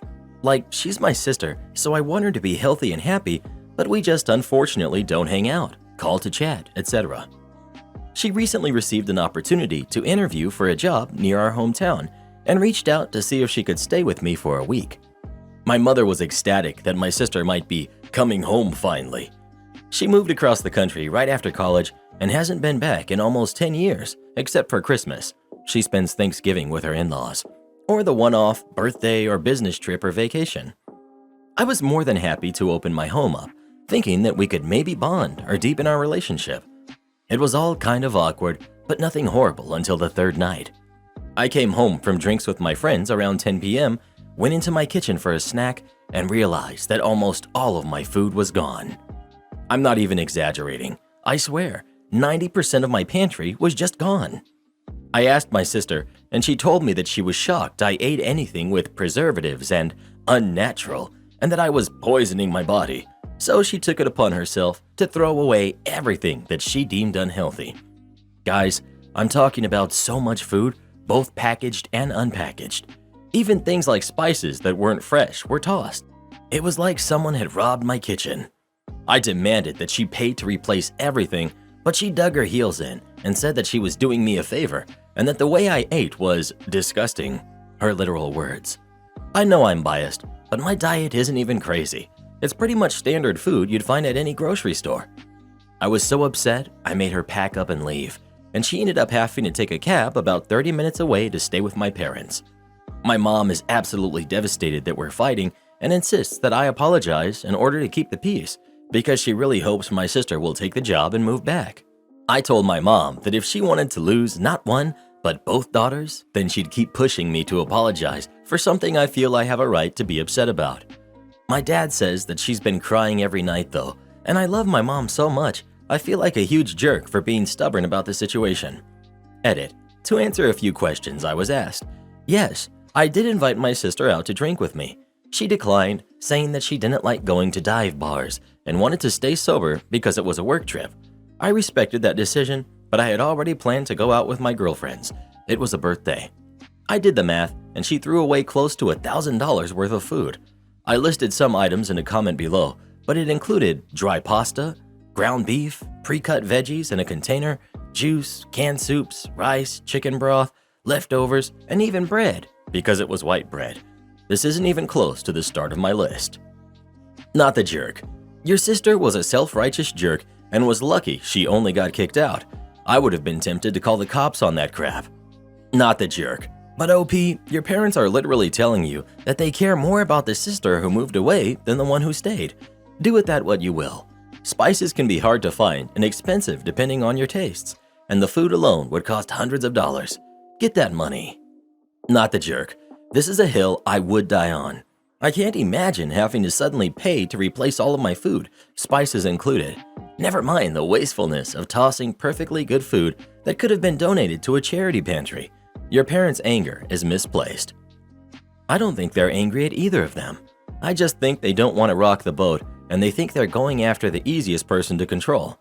They should be angry at the sister, but keeping the peace is more important to them. I'm petty and in a mood. I'd sneak around to mom's house late at night and stealthily empty out her kitchen, then leave. Act all surprised when it's discovered next morning. When sister denies having done it, remind mom that sister had just done that to you and ask if your mom was going to kick her out or keep the peace now. For maximum petty points, ensure mom notices stuff in your kitchen that's exactly the same as what went missing from hers a few weeks later. Again, just act surprised and say, well, I guess it's not that much of a coincidence that I restocked my cupboards with the brands I'm familiar with growing up with you. Pity your other daughter didn't take after you like this, huh? New dress code for the IT department of one person. Backstory. Father-in-law works for a heavy equipment manufacturer, highway making equipment, machines for gold and gem mining, etc. The machines aren't really relevant to the story, only that they're big and scary enough that everyone is very strict about safety. Well, almost everyone. The company has one IT guy. He does everything from web admin to the ID badges to printer isn't working. So obviously he needs an office with a computer. The only problem is, most of his job is keeping the ancient assembly line machines on life support. So he's constantly on the factory floor fixing error code TI-86 on machine C137, etc. The problem. One day, one of the VPs of Sucking Up deigns to leave the plush veneer on the C-level suites to enter the plebeian office and takes great offense to the IT guy wearing jeans, boots, and a high-vis vest in their strictly suit and tie office. Protests about his job duties fall on deaf ears, and since the IT department of one person doesn't have an official C-level officer, VP of Sucking Up decides to write a new dress code for the IT department. Suit and tie at all times. No exceptions. IT guy shows up the next day in a suit and tie, tries to fix an error on the factory floor, and rightfully gets turned away at the door for lack of safety gear. He spends a few days in his office goofing off while the errors on the factory floor grow and grow. The fallout. Finally, around 3 a.m. one night, big production line X goes down. This is a huge contract for the company. The company might go under if this client goes elsewhere. As such, emergency procedures state all C-level executives and even the owner must be notified immediately if this line stops at any time for any reason. So the upper echelon of the company, including the VP, assembles in the boardroom to prepare for their firing spree. Around 5 a.m., IT guy is ordered to the boardroom where they really lay into him before they fire him. Threats of deny listing him in the industry, threats of lawsuits for damages, etc. Of course, there's the condescending, "Now what do you have to say for yourself?" question. The mic drop. He unfolds a few pieces of paper from his pocket and puts them on the table in front of the owner. "This is why I have to wear a suit and tie no matter what. This was my objection because I have to do my job properly. This is the safety officer refusing me entry for lack of safety gear, and this is the record that VP got my emails but never responded." Not a pin drop or a cricket chirp could be heard, just the faint ruffling of pages as the owner read. Finally, he spoke. "Your so-called dress code is officially revoked. VP is no longer allowed to have any authority over you. Please put on safety gear and fix machine TK421. The rest of us will stay here all day until I'm convinced this problem will never happen again." VP kept his job. He was very good at his namesake, after all, and he was transferred to VP of a division that didn't exist and a workforce of one, only him. Rumor has it he's related to the owner somehow, but at least his self-righteousness can't ruin the actual work being done. You must give 2 weeks' notice. I'm an IT guy, and many years ago, I took up a job for a smallish company as their one-stop shop. It was basically the first job I talked to, and I took it because it was right down the street and allowed remote work.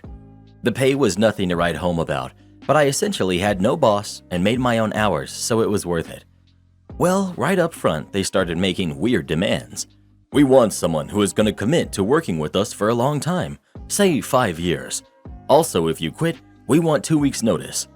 They must have been burned because they kept repeating these things, verbally, not written anywhere, so I didn't put a ton of stock in them, but I did agree. Time goes on and it's the same old story. Raises are essentially non-existent. I'm generally pretty adept at anything I try my hand at, technologically speaking, so I start getting pulled into additional areas of responsibility without any additional pay. My workload goes up, inflation keeps rising, but each year my raises are pushed off until next year when we make more profit. Even though I was able to demonstrate with hard figures that I was saving the company significant money and significantly reduced downtime, it wasn't rewarded appropriately. Meanwhile, I watched the owners go off to various beaches for 2-week vacations. Well, 6 weeks out from my 5-year anniversary, I get poached by another company with a significant pay bump and less responsibility. I thought about giving them the advance notice, but ultimately what made me stick to their policy of 5 years with 2 weeks notice was some disrespectful conversations the owner had with me. I don't need to go into detail, but essentially, rather than professionally disagreeing over how some things were handled, he outright disrespected me. Additionally, I watched multiple 15 and 20-year career employees terminated with zero notice. The notice courtesy didn't extend both ways. Okay, fine. Then you can have your 5 years and 2 weeks notice. I waited 4 weeks after accepting my position with the new company before I told them. I give my notice and they start scrambling. In that company, it takes 2 weeks to make a simple decision, let alone hire a competent replacement for something important like an IT guy. They opt to go with a managed service provider, a company that provides IT services, rather than a single person like they had for decades. Given my experience with the owner and his personality, I knew this would not go well. I had prepared boatloads of documentation for all the systems and tried to turn it over to the MSP. They didn't want it, claimed it would be unreliable, and their systems could gather all the information they needed. I was there for 3 days while the MSP was gathering information, and they barely spoke to me. Okay, good luck, I said, as I gathered up all my documentation and took it with me on my last day.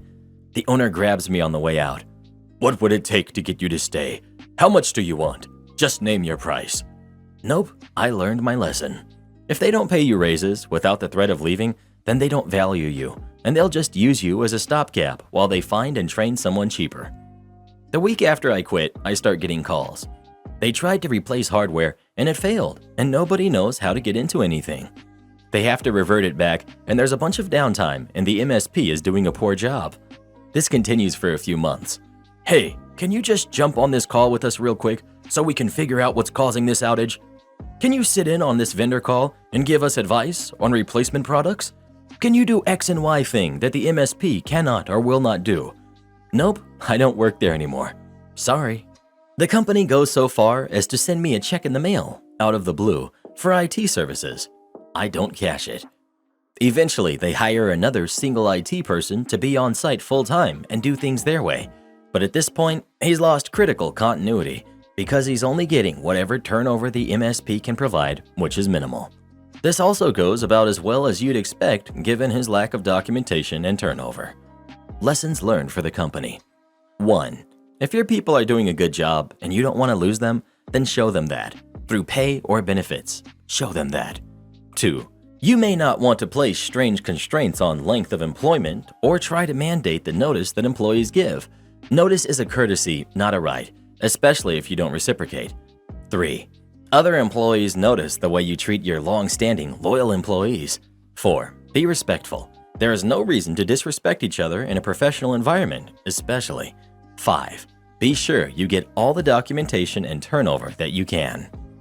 Am I the jerk for asking my daughter a question about job applications? I'm 53, male. My daughter is 27, female. I was on the phone with my daughter the other day as she is a PhD college student and long distance from us at the moment. We're all feeling frustrated and upset after the call, and I feel like I'm crazy, so thought I'd post in this sub since I read it on my work breaks anyways. Daughter is almost done with college and says she needs to apply for jobs this fall. Whenever we talk about jobs, my wife and I ask her where she wants to work, and she always just says, "It doesn't work like that," and says she needs to just go wherever there are jobs available. Which is weird to me, because there are colleges in every state, so I say this. She says it's not like other jobs where you can just send in an application and that colleges need to be specifically hiring professors in her specialty, and then there is a long selection and interview process. So basically, she's just going to go wherever they hire her. This still didn't answer my question though, so I asked if she did have her pick, where would she go? And she said she doesn't even think about it, because it's not going to happen, so I get her hopes up thinking about a particular school. My wife says, "So, if they were hiring in Hawaii or in Europe, that wouldn't be your dream job?" And I said, what if she could get a job in the city near us? It's a major city with a number of universities, and we're only 20 minutes away. Or at her old college, an hour away. She just said, "Seriously, I don't think about it. We go through this every time." I then told her she should consider teaching at a high school because she could move closer to home again, and she said she doesn't have an education degree, so that doesn't work like that. There's a Catholic school in our hometown she could work at though. I said no worries. We'd probably move to wherever she moves because we can't stand the idea of not living by her. The PhD is one thing because that's like 5 years, but I won't have that for the rest of our lives. She said that's unrealistic and that we're really overestimating the amount of free time she'd have to hang out with us all the time. And again says, "Seriously, can we please drop this subject? You guys are intentionally not understanding me." This was not the case though. She was just not making sense. And I find it hard to believe that she doesn't have a single dream university or that she wouldn't try to work closer to home, which I said. She then just said she had to go and hung up. So, am I the jerk for just trying to make conversation about jobs?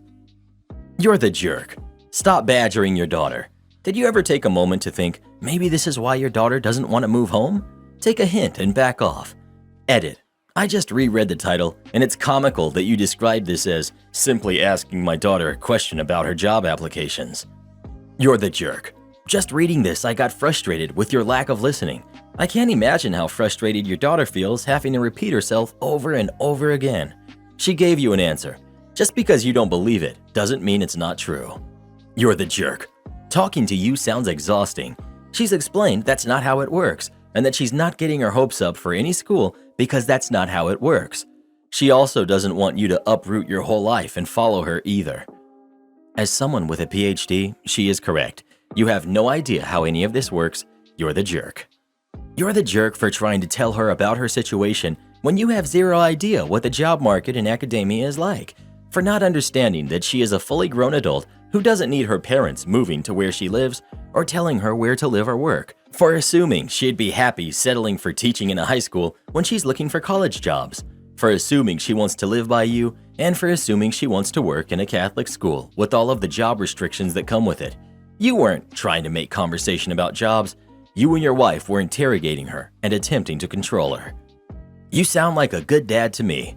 This is exactly how my daughter treated my wife and I before she suddenly went no contact with us about 6 years ago. Her ghosting us was what pushed my wife over the edge.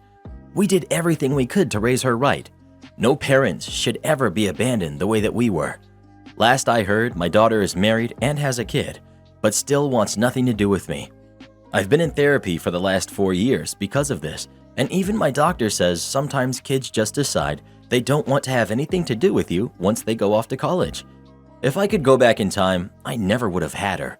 That girl broke my heart in ways that words can never express. Edit. I should have known you little scumbags would blame me and her mom, because in your broken little minds, the parents are always the ones to blame. I'll have you know that the day she left for college, she cried her heart out, saying how much she would miss us. We went on family trips every year. She was a star soccer and tennis player. She was a youth group leader for 4 years. She used to tell us that she would become a surgeon, buy a mansion, and build us a bungalow in her backyard for her mother and I. She was the best daughter anyone could have ever asked for. It wasn't until she became corrupted at that university that she changed her views on how we raised her. Those professors convinced her we were wrong to not let boys sleep over at our house, that we were wrong for not allowing her to attend wild parties as a teen, that we were wrong for teaching her that there is a heavenly Father who loves us all. You're all just like my daughter, and I wish nothing but bad things on you. One day your heart will break just like mine has, but 10 times worse. I promise you. Yowza kanowza! This sounds like the start to a movie. The Righteous Crusader, coming soon to a theater near you. Am I the jerk for taking back my PS5 my mom gave to our cousin as a gift? I'm a 19-year-old male. My mother is 57, and my cousin is a 13-year-old male. So I waited until 2021 November to try a PS5 I've been trying since release, and on the 22nd of November, I finally got one. I was so excited to do everything with this console and couldn't wait. I bought another controller and so many games to have with this baby, even though I took out a bit of my savings. But this is also the time when people take Christmas presents into consideration, and I kept this as like a present to myself. My cousin, I'll call him Joe, has autism, and I love the little dude. But I need to clarify that he's very spoiled, and his parents don't do anything to teach him a lesson. He really wanted a PS5 and threw so many tantrums when he didn't get one. So to keep the peace, my mom took my PS5 when I was at school and hid it from me. I was shocked when I didn't see it there and really started to cry as I spent so much money for it. My mom told me that she took my PS5 to calm down my cousin and that she'll pay me back. Her idea of paying me back is an iPad. I yelled at her for so long, saying how long it took me to get it and save up money for it, and how dare she do that and invade my space. She hung up on me as I wasn't being myself and gave me time to calm down. I wasn't ready to calm down and went to my cousin's house, rang the doorbell, took my PS5 and games. I forgot to mention she took the games as well. A 300-pound iPad isn't going to cover 700 pounds worth of stuff, and went home. My aunt tried to stop me, saying, "This is all my sweet baby wants for Christmas." But I didn't care, and I drove straight home. My whole family is giving me so much pressure, saying I should give it back, as it's not my right to go against my mother's wishes. I do kind of feel bad since his family is not that financially stable, and them buying him a PS5, if they can find one, will mess up some stuff. So, am I the jerk? Edit. This was my own home. I moved out a few months prior. She got in by using the spare key I gave her for emergencies only. Not the jerk. It's yours. Your mother stole it. That's a crime, you know. Family or not, doesn't matter. Yeah, it's sad that your cousin's family doesn't have much money, but it's still a crime to steal stuff then. My sister used to give my stuff away. I always took it back from the person who got my stuff. I told her one more time and I reported to the police because it's mine. If your mother wants to give him a PS5, she can buy one and give it to him. This one is yours. My mom used to give away my stuff, so I started giving her stuff away. She never gave away anything of mine again. Not the jerk, but make sure you either take it with you or lock it up every time you leave, or she will give it back. I hate how family is like that. You work your butt off for the things you want, and they try to give them away. OP, I've put a lock on the room where I keep all my important things, so I don't have to go through it again. Won't pay overtime? Well then. I was a teenager working in a retail hardware store. This was the kind of old-fashioned store where the customer was greeted with, "May I help you?" and then work with them one-on-one to make sure to sell them what they needed and wanted. The boss was a boozer. He'd come to work in the morning, hungover and surly. He'd leave early to go hang out with his buddies at the Moose Lodge and drink. It was horrible working for him, but I stuck around because I truly loved the hardware store environment and learning from the tradesmen that were our customers. And as a 17-year-old, I relished in the role as a manager. In the summer, I worked full-time and then some. One week, I had put in over 60 hours. He came to me and tells me because I am a teen, I'm not allowed to be paid overtime. I challenged him on this because, hey, I'm not totally stupid. He finally tells me he'll pay me, but he was no longer going to pay me overtime, no matter how many hours I worked. I agreed and said no more overtime. Cue the malicious compliance. My scheduled hours did not change, opening to closing 6 days a week, 12 hours a day. On day 4, I closed the store at the exact moment I reached 40 hours on my time card, sent the part-timers home, and did not open the store the next morning. At about 11 in the morning, I got a furious phone call from him. "Why aren't you here? I have customers lined up in the parking lot." Because you told me not to work overtime, and I've already worked 40 hours this week. Don't you remember that conversation? Get over here, now! Am I getting paid overtime? He yelled and threatened, but I stuck with my guns and got my overtime. I made good money that summer, for a teenager. As a side note, the job ended not too long after. Boss was throwing away his profits through his drinking. He sold out and moved to Florida. Years later, I learned that he had passed of cirrhosis. Programmer revenge story. I was hired as a temp for this big food distribution company, of which will remain nameless for anonymity's sake. The woman's position I was filling in for was going on maternity leave soon. I really needed the job at the time, so I took it, and they promised if I did an amazing job, they'd hire me full-time. I was a raw materials supply distributor. Basically, I ordered supplies and sent them where they needed to go for scientists to make new foods. I have a really strong background in computer programming. After learning how to do the job in a month or so, she had her baby and I went on leave. I completely automated this woman's job in a matter of weeks using only Excel and PowerShell. I didn't say a word until the end of my last few weeks, where I basically did very little in the time leading up to her return. I added in a few updates for changes in workflows and verified all the data was correct at the end of the day after it ran, but that was all I really did. I asked for more work from my boss, which led me to fill in on the production line, a path I did not want to take. Toward the last few weeks of my temp period, the woman returned from maternity leave. I showed her what I had done.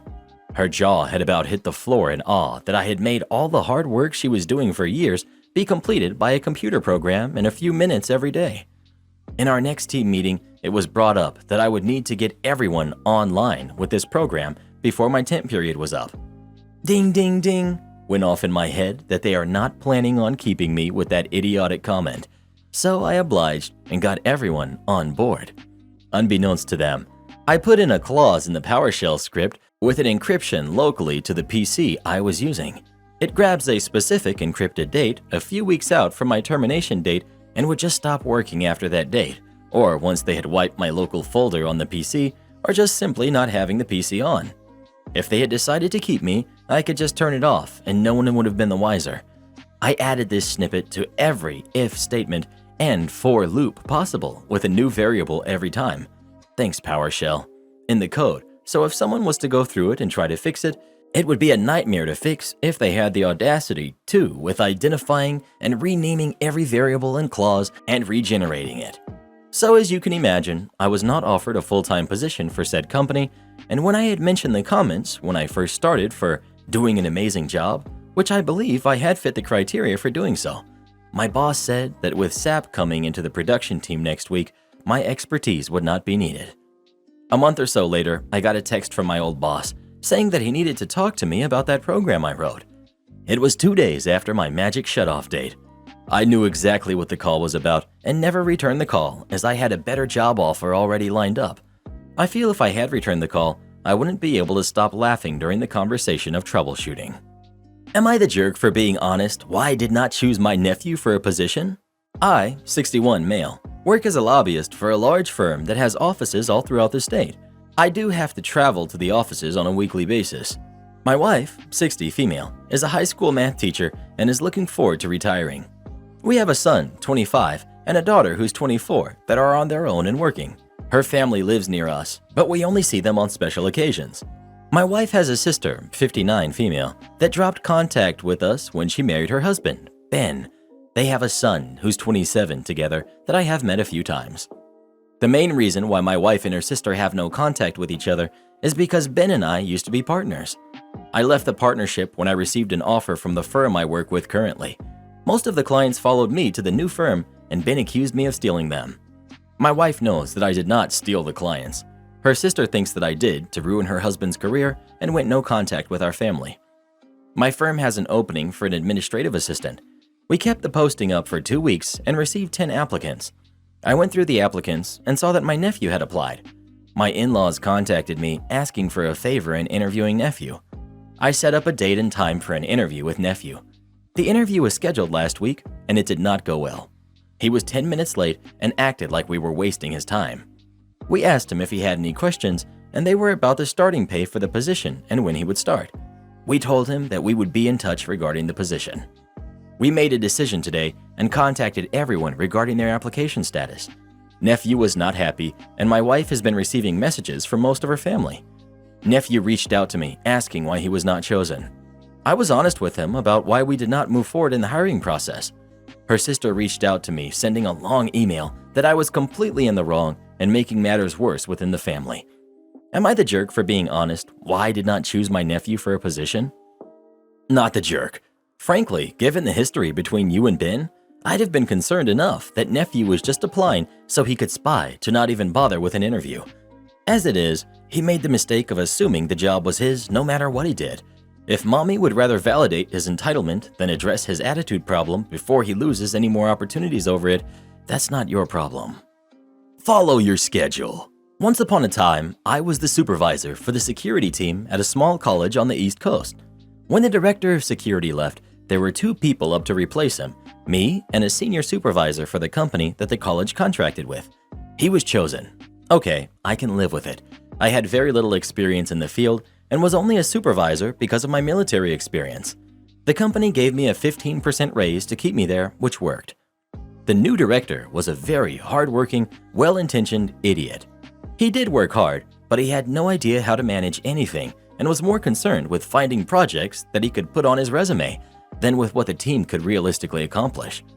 Things that didn't get top billing on a resume didn't get much attention, like, for example, scheduling. If you've never worked in security, it's a nightmare. No real prerequisites, so you get a lot of random bozos who either can't do the job or just don't want to work. The college was a complicated site, so we got the relatively smart ones, but that wasn't saying much. Schedules went from being done 2 weeks out to 1, then to several days. I'm sure you can see where this is heading. It got to the point where I was taking screenshots of my schedule on my phone twice a day in preparation for the inevitable mess-ups. I started asking him about the schedule, which naturally annoyed him to no end, and the obvious snap response was, "Just check your schedule on the app." I tried pointing out that the schedule had been changing a lot recently, and the response got shorter and ruder. For the sake of perspective, I called him at 8:30 at night once because my schedule had changed since lunchtime to have me in at 5 a.m. and he hadn't bothered to let me know. Then the malicious compliance fairy waved her magic wand and I heard the angelic chorus. Okie dokie, if you're going to be a jerk about it. On Friday, I noticed that I was not scheduled for the morning shift on Saturday, which I normally covered. I knew we didn't have anyone hired for that shift. I asked the only other person who could work weekend mornings. Nope, he wasn't scheduled, and I had just been yelled at for not following the schedule. And you're darn right, I turned my ringer off before I went to bed. So when I rolled out of bed at 8 the next morning, I had 13 missed calls. Most from ND, but 2 from his senior supervisor, and 1 from middle management at the company office. So ND, being a jerk, called in higher management when he couldn't get a hold of me. So naturally, I called back the most important people first. Why, no, company manager. I have no idea why ND would expect me to be there. I'm very conscientious about my schedule. In fact, let me send you this time-stamped screenshot of the schedule from last night. Well, of course, being the team player that I am, I will be happy to run in to cover the shift that ND had to get up at 5 a.m. for. So ND did himself in, and everyone knew because he called in his boss, and I got to sleep in and still got a half shift of that sweet, sweet overtime. Oh, and ND decided after 6 months that the job was too stressful, and I now hold the position. Incidentally, the first thing I do every week is make sure the schedule is done 2 weeks ahead. My Karen stepdaughter wants to move back in. I'm not having it. My girlfriend, basically wife, we've been together for 11 years, comes to me and says that she wants her daughter to move back in to help her out. She's 21, has 2 kids who are 3 and 1. She's pregnant again and married. She wants to move all of them into the house so they can save to move to a better place because daughter doesn't like where they live. I'm not a kids person. This also involves me packing up my entire man cave of collectibles so they can live in it. I'm the only person working. Oh, and I hate her husband. He's a massive jerk and can't hold jobs longer than a few months while being awful with money. When I voice my concern, my girlfriend tells me all I care about is myself. Never mind, our son doesn't want them to move in either. This is the daughter that has moved out and come back 3 times since she was 16. Each time it's with a guy and more kids, and never ends well. All the guys have been losers, etc. Sometimes I feel like stuff like this will be the end of my relationship. I have a super stressful job. Having a bunch of toddlers and young parents at my home life doesn't sound relaxing. And honestly, yeah, I'm selfish. I'm 41. I thought I was done raising kids. Not the jerk. How are they going to save money for a better place to live if you are the only one working? You're not selfish. They have no discernible plan except moving in with you. OP. Okay, the daughter's husband works, but he's the type that misses lots of days, constantly changes jobs, so very off and on. My brother is like your daughter's husband. From someone who has directly dealt with a person like this for 20 plus years, say no to your girlfriend. If this man is anything like my brother, he will most likely quit his job and mooch off of you until you force him to get a job. He will also probably smoke in your house, disregarding the fact that it's your home. Not to mention, he will probably leave your girlfriend's daughter once the baby is born. Anyways, stand your ground. Not the jerk. Not the jerk. No way would I allow this. If your girlfriend wants to help them out, then maybe she could get a job and help pay for a better place for them. OP. If I really stand up, I'll be leaving. She's the type that the kids should always be able to come back no matter what. Wow. Judgmental much? So what she has a 3 and a 1-year-old at 21? Who are you to judge her lifestyle? Also, judging her partners and their lifestyle choices. You're honestly probably the reason she left home so early. I hope her family finds a better place to live than with a controlling jerk like you. You sound just like my dad, who was a straight-up narcissist. He judged me for having kids as a teen too. So to spite him, I'm now a 30-year-old woman with 8 kids and another on the way. My mom tells me how much he freaks out every time I get pregnant again, and I love it. The best part is how much it infuriates him how I don't have to work at all now, thanks to all the benefits I receive for being a single mom. The old man still works in the same factory he's been at for the last 40 years. I hope you end up just as miserable as he is. Well, doesn't this young lady sound wonderful? Well, what do you think? Is OP a jerk for not wanting his stepdaughter to move back home with her family or not? Please let us know. I'd be gone in a heartbeat if Reddit boy tried to pull this crap on me. My mom wants to invite way too many people to my wedding.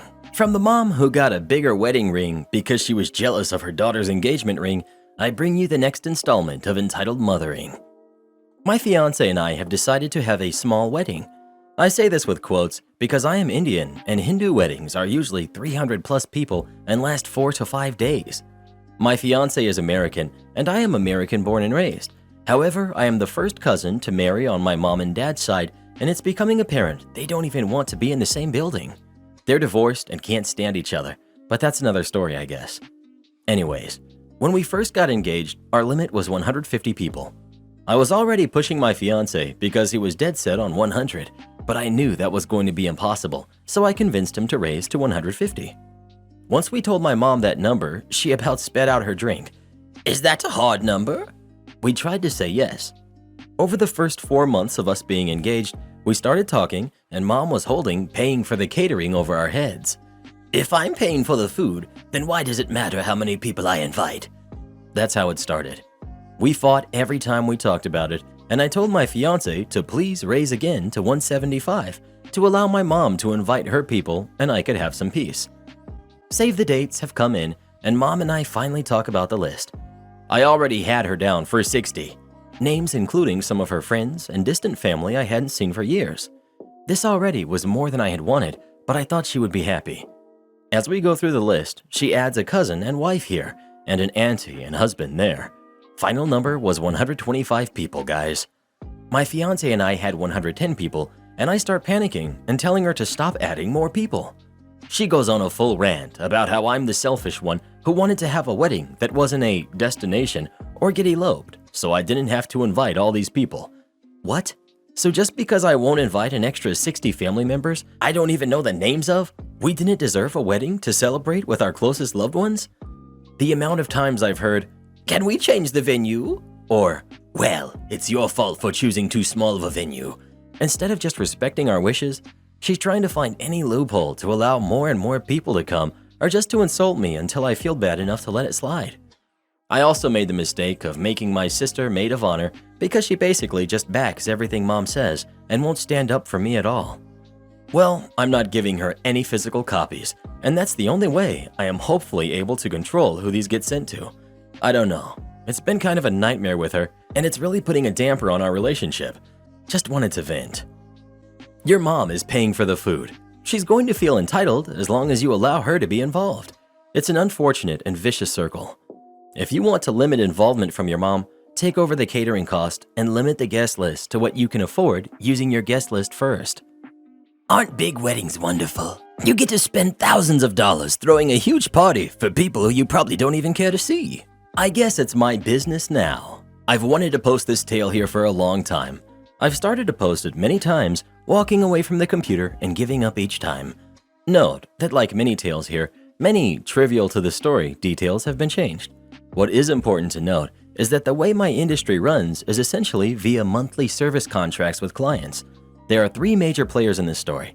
We have myself, Egnards, we have the old owner, let's call him Steve, and the new owner, let's call him Kyle.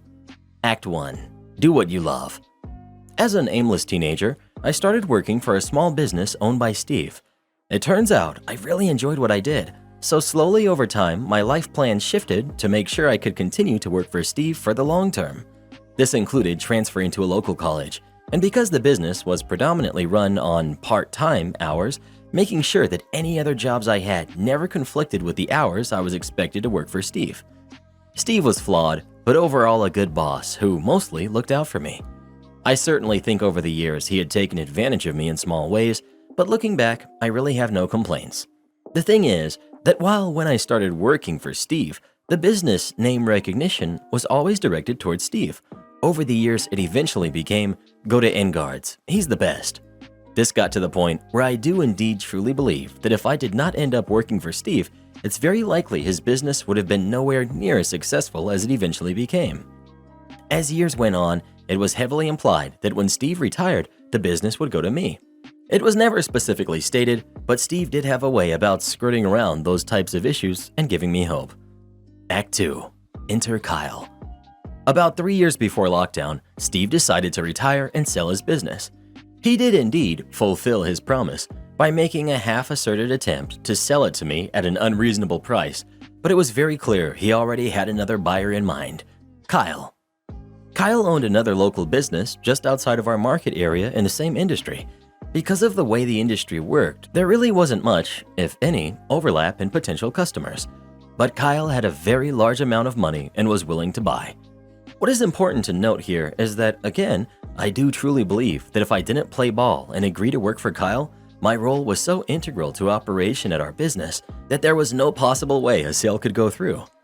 Over the course of negotiations, Kyle ended up buying the business and putting me in charge of running the day-to-day, something I was mostly already doing, but with a few more administrative tasks tacked onto it. The thing is, my name was still the name in town, and Kyle made zero effort to ever be on location, so nobody that did business with us ever really knew who Kyle was. Act 3. Kyle's kind of a jerk, and how I learned to stand up for myself. All was well for a while. Kyle would openly talk about me being the head honcho at my location, and mostly left me alone to deal with my clients in the professional and personable nature that I had learned from Steve. Things first came to a head a year before lockdown, when Kyle sent me to an industry conference for 4 days. I would need to take time off from my other job, which I was fine with. At the conclusion of the conference, I put in an hour's request for the hours I spent at the conference, and I was super nice about it. Actually, I should have clocked all hours at the conference each day, but instead did not account for hours for seminars that would help my boss, but were ones I had wanted to attend. The request was denied, and I was told, "Industry conferences are enriching activities. We pay for your admission, but they're on your own time." This took 2 weeks to resolve, but ended with me essentially saying, "Look, I'll still work for you because I love what I do. However, if I don't get paid, I will never go to another one of these conferences again to get new ideas for you." I was immediately paid. I will spare similar smaller stories of that nature, but that slowly started to become the relationship between Kyle and I. Act 4. Lockdown hits. When lockdown hit, our locations were shut down, and for 3 weeks we weren't able to do anything. Meanwhile, our clients were still paying for services, and because Kyle had recently moved to a new client payment portal that I hadn't been trained on yet, I wasn't able to help any clients get their money back. At one point, I messaged Kyle about going virtual and being able to still assist clients and got a very angry text back that essentially said, "Look, you're not the boss. Go forget yourself. You had your chance to be the owner and turned it down. I'm in charge." We did eventually go virtual about a week later. The big problem, of course, being that I would receive daily texts and emails and calls from clients about their memberships and bills, and there was nothing I could do to help them. It was at this point that I knew crap was hitting the fan and I needed to start doing something. So over the course of the next 2 months, I did a couple things. Spent an inordinate amount of time studying the best business structures, communicated with all the other staff at my location about my intentions, continued to give 110% to my clients in a virtual capacity, built a website and social media presence from the ground up. I don't think Kyle was expecting any of this, and he probably didn't also realize that because I often had to do back-end stuff from home, I also had what was, essentially, a little black book of every client, their email addresses and phone numbers. Act 5. Surgical strikes. When everything was ready, I waited very patiently, only the end of a service month. As I mentioned, all of our clients had monthly costs, and I didn't want to put anyone out of any part of their costs. On the last weekday of the month, I instructed the staff who would be helping clients that day to tell them to check their emails at the end of the day. At the end of the day, I sent out an email to all active and some non-active clients, as well as a texting service to text everybody. I launched our social media accounts, our website, and had even enlisted a very small amount of trusted clients to spread the word via social media once I gave them the signal. Within 15 minutes of everything, my phone was ringing off the hook. I had 50+ emails in my inbox from different people, and my Facebook accounts were completely blowing up with local chatter. I also heard from many of these people that were calling Kyle to cancel their service. We hosted a Zoom meeting for all concerned parties and essentially decided to take the weekend to clear up any confusion with the systems and start fresh and open our doors on Monday. Within an hour of everything, Kyle sent out a text blast to every client that they would be shutting their doors effective immediately. At the start of lockdown, we had roughly 50 active clients at the business. On my first day of business, I had signed up 75 active clients, many inactive ones telling me, "Yeah, we stopped doing business with you guys because Kyle was kind of a jerk." What is really important to keep in mind here is that I never wanted to, nor cared to be a business owner. I was very happy working for somebody else as long as I wasn't treated like dirt. Had Kyle treated me even remotely better, the location would have continued to thrive and be a staple in our local community. Kyle chose to be a jerk to try and get quick money and cheat people, and Kyle lost out. We've been in business now for almost 2 years, nearly have tripled Kyle's active numbers, and continue to be a staple in our community. Am I the jerk for disappearing for a night after my husband ambushed me with an unwelcome surprise? I, 29 female, am no contact with my father.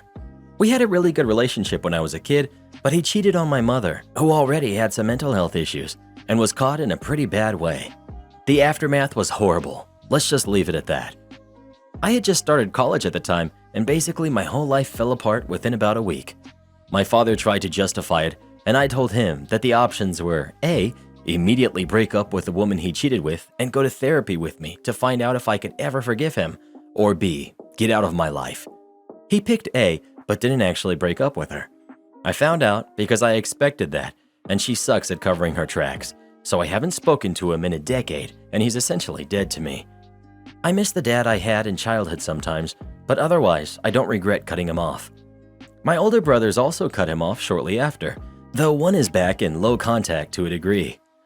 My husband comes from a very different kind of family, and the whole situation is mind-blowing for him, largely because his parents are lovely and would never do something like this. He can't imagine things being so bad that you would just never speak to your parent again. We've talked about it a couple of times in the past, and he asked if I would ever reach back out, for closure if nothing else. I said, over my dead body, so I thought he understood. A couple of weeks ago, he asked me to meet him for dinner after work, which we do occasionally. We had just gotten sat down and talked for a minute when my husband said that he had a surprise for me. A minute later, my father walks up to the table. I immediately got up and walked out. They followed me, but I got in my car and left before they could catch up. My phone started ringing, so I turned it off. I checked into a hotel and set up my work laptop and spent the rest of the evening working because that helps when I'm upset. I didn't turn my phone back on until the next morning and saw I had over 50 missed calls and a bunch of texts and DMs from people trying to contact me. My husband has apologized profusely for the whole thing. Evidently, my father reached out to him some time back, and he thought I would change my mind after hearing what he had to say. He was furious with me for just completely disappearing though, because he thought something terrible had happened to me or that I had left him. I told him it served him right for going behind my back and tricking me, but the mutual friends he reached out to see if they had heard from me think I overreacted, and I should have let him know that I was safe. Edit. For those concerned about why I went no contact to start with, the exact situation is beyond the scope of this forum. The cheating was just the match that sparked an already explosive situation that ruined multiple lives and devastated the family to the point that even his own parents disowned him when all the information came out. At the time, I didn't have all of the information that I do now, so reconciliation was still just barely on the table. Just knowing his willing accomplice in the picture as a bare minimum. The woman he cheated with knew the situation from the beginning and contributed greatly to the final outcome being as bad as it was. Not the jerk. And he needs to understand that instead of complaining that you left, he should be grateful that you loved him enough to come back. How dare he? I'd have been gone. Seriously. This is someone who doesn't understand her. He doesn't listen to her. He doesn't believe her. And he doesn't respect her. He disbelieved and dismissed everything she ever said to him about her father and decided he knew better. The ego on his part. The borderline contempt for his wife. He lied to and deceived her for some time, and then he lied to and deceived her about this dinner. He maintained a relationship with her father behind her back. He prioritized her father over his own wife. He knew she wanted nothing to do with him, and he still allowed her father to sneak and creep into her life, and he participated in and facilitated that violation. I know Reddit bros like to whine about how everyone always says to dump him, but for me, there would have been no coming back from this. To me, it's unforgivable. I never could have trusted him again. The disrespect would come across as pathological, and the foundation of the relationship would be irreparably broken to me. I've been no contact with my mom for 13 years, and I cannot even conceive of a world in which my husband would do this to me. OP, obviously not the jerk. I'm deeply sorry. Not the jerk. I probably would have stayed away longer than overnight, though, for that betrayal. Your husband knew full well how you felt about contact with your father, and he betrayed that, and that's really inexcusable in my opinion. He doesn't get to decide that it's time to talk with your father. Tell him if he tries pulling another stunt like that, he may as well call a lawyer, because you'll likely be filing for divorce. That's what I would do. You can't quit on a Friday. This was from my last job, global financial firm with initials MS. I was a contractor in the IT department there for over a year. Had a lot of complaints against them. Original manager forgot to file paperwork, costing me a free position. Overworked, culture that tried to sell more work as being a sign of praise rather than pay you to do more work, etc. Well, it was time for me to move on. I'd scored a great state job, better pay, great benefits, still work from home, and even then, the office was even closer. All around, they wouldn't be able to compete. They were aware of this for about 2 months, as they almost sank it by dragging their heels on some verifications like employment verification. I even flat out told my manager I'd be leaving at the end of the month. Finally had my official start date. Gave a bit over 2 weeks notice to quit on a Friday so I could start my first day on Monday. Here's where the stupidity begins. This place has a policy to run all software updates on Sunday, so every Monday is horrible. Everything is broken due to poor QA, all hands on deck. If you call off, they are gonna fight you, etc. They like to bully people, and everyone who left had some attempt to get them to stay longer, and it had sadly worked. People don't get how little power they actually have. So my time came. Manager calls me up, goes on and on with BS, tells me it's not proper etiquette to give only 2 weeks notice. Since when? That I should know it takes a minimum of 3 weeks to completely train someone, so I should know they can't replace me in time. You had 1 to 2 months already. And how can I do this to my coworkers? I'm a selfish and bad person, so this doesn't get the reaction or response management wants. Now they bring out policy. They tell me it's against company policy to quit on a Friday. I know this is BS, but they don't really hand out policy books here, and HR is kinda, well, for contractors, it's not a thing. Contractors are second-class workers with hardly any rights at all. Still, I'm leaving the company. How does this affect me? I tell them something to the effect that I'm the one quitting. I'm still going to leave on that Friday. Seriously, not sure how this was going in their mind, they doubled down that I had to work that next Monday for them. I think hoping to get their foot in the door, ruin my next job, etc. Well, this isn't working for them now, is it? They are really fuming now. So they give their ultimatum.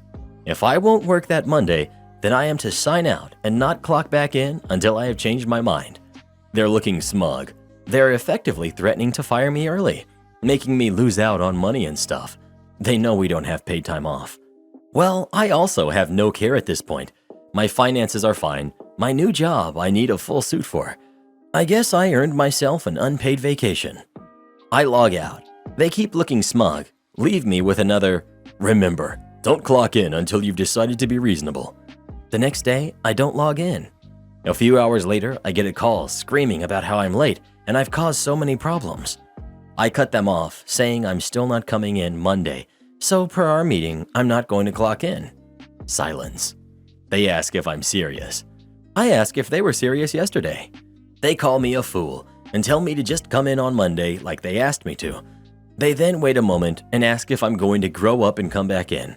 Well, I'm bored at this point and ask if they're going to pay my new rate on Monday. I get a confused no. I tell them they have their answer. They called every day that last week, bouncing between apologies, insults, etc., while still always standing on the, you need to come in on Monday. This was a whole week of them, sometimes multiple days, begging me to come in, even part of the day, to dig them out of holes, but then doubling down that, if you come in, that does mean you're coming back all the way through Monday, right? I had already dropped off their equipment since I didn't need any of it at this point, even if I did finish my week. They even called on Monday to tell me I was fired for not showing up. I still think they thought I was joking or playing hardball for a promo or raise. It's the only reason I have for all of that. Or they really thought I'd throw my new job for them. They had a big focus on company loyalty that a lot of people seem to buy into, so maybe they just assumed I'd be loyal.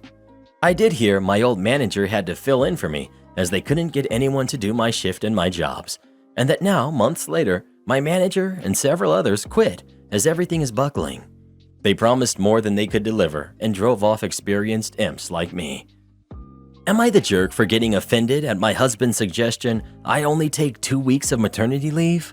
I, 25 female, am currently 25 weeks pregnant with my husband, 34 male, and I's first kid. We have been together for 5 years, married for almost 2. Baby is growing on track, we've already painted the nursery, and my mother-in-law is excitedly planning the baby shower. I have a full-time office job while he has been working from home since the first lockdown. We were talking about our parental leaves, and we agreed that we wouldn't take it simultaneously. We were good until he said, do you want to do 2 weeks first, then I do mine, then you do 6 weeks after? I just stood silently staring at him for 5 minutes. I told him I think he's being ignorant and selfish. He said, what? I don't know how long you need to recover. I don't even know why we're still talking about this. He works for an international company where they get 3 months paid paternity leave. Meanwhile, I work for a small business which only offers 6 to 8 weeks of unpaid maternity leave. He has been anticipating his paternity leave since I got pregnant because he sees it as an opportunity to seriously start looking for another job. He has been with the company for 9 years and has been feeling burnt out. Lately, his frustrations have been compounded by his new manager being difficult. I've been very supportive of his goal of finding a job where he can be fulfilled and appreciated, as I can sense that he's not happy at his job anymore. He also said that his current company will be considering him for a better position once he gets back from his paternity leave, so that gets him kind of excited. We have a 6-figure income combined. I pay the mortgage while he takes care of the other bills. We have money in the bank, stocks, cars paid off. I don't think my maternity leave being unpaid is an issue because my savings could cover the 2 months that I wouldn't get a paycheck. I didn't talk to him after his remark. He went to play video games on his computer while I folded his clothes. I slept on the couch and still have not talked to him at breakfast. He tried talking to me as I was about to leave for work, but I just noped out of the house.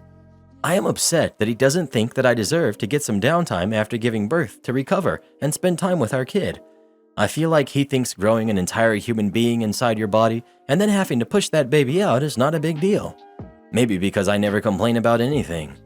I do 90% of the chores around the house, even carrying laundry from our bedroom at the top floor down to the basement to get them washed then back up the stairs to get them folded and put away. I feel like my in-laws are more concerned about my well-being than he is. My father-in-law even bought us a litter robot, so I won't have to clean after our cats. My family lives a few continents away, so I don't have a huge support system here. Not the jerk. Your husband is woefully mistaken about what is possible during a paternity leave. First off, where I live, what you are getting doesn't even qualify for maternity leave. It's what's considered the medically necessary leave to recover from childbirth. Is your husband even aware that he will be providing full-time care while he's off? Because it seems like he thinks this is a free vacation and not a responsibility. Not the jerk. So you are the one who is going to be having your baby, but you only get 2 weeks to rest? And then he's going to take 3 months of paternity leave and take that time to look for another job? Who's going to look after the baby and take care of the house while you work and he looks for a job and potentially goes on interviews? And why on earth are you folding his clothes while he plays video games? You're going to be a single mother real quick. Am I reading this correctly? Your husband wants you to take 2 weeks off, then he will take off 3 months, and then you will take 6 more weeks after? That can't be right because it makes absolutely no sense. Whatever is going on here, I'm pretty confident you are not the jerk. OP. Some people here think I haven't tried talking to him about childbirth and stuff like that, but I have. I just didn't talk to him last night and this morning because I was extremely upset. I even bought him a book which he hasn't even touched. I show him articles from my baby app about baby's developments and changes happening each week. If he doesn't know anything, it isn't from my lack of trying to explain. He didn't even want to read this post when I sent it to him. He's locked himself in the bedroom. I don't know if he's reading it now. Am I the jerk for wanting to split things 3 ways? Background. I'm American, grew up in Oregon, and that is where most of my family is. My roommate is from South Africa. I've known her about 8 years. We live in California. We moved into this house on July 1st, 2021. It was a house that we found together. Prior to this, I was living happily alone with my dog. I moved in with her because she was having difficulty finding and affording a place on her own. House is 3 bedrooms, 2 bathrooms. Roommate has a baby born in August.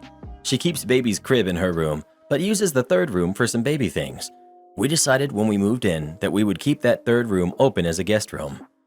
3 weeks ago, she tells me on a Wednesday night her mom is coming to visit from South Africa and will arrive on Saturday.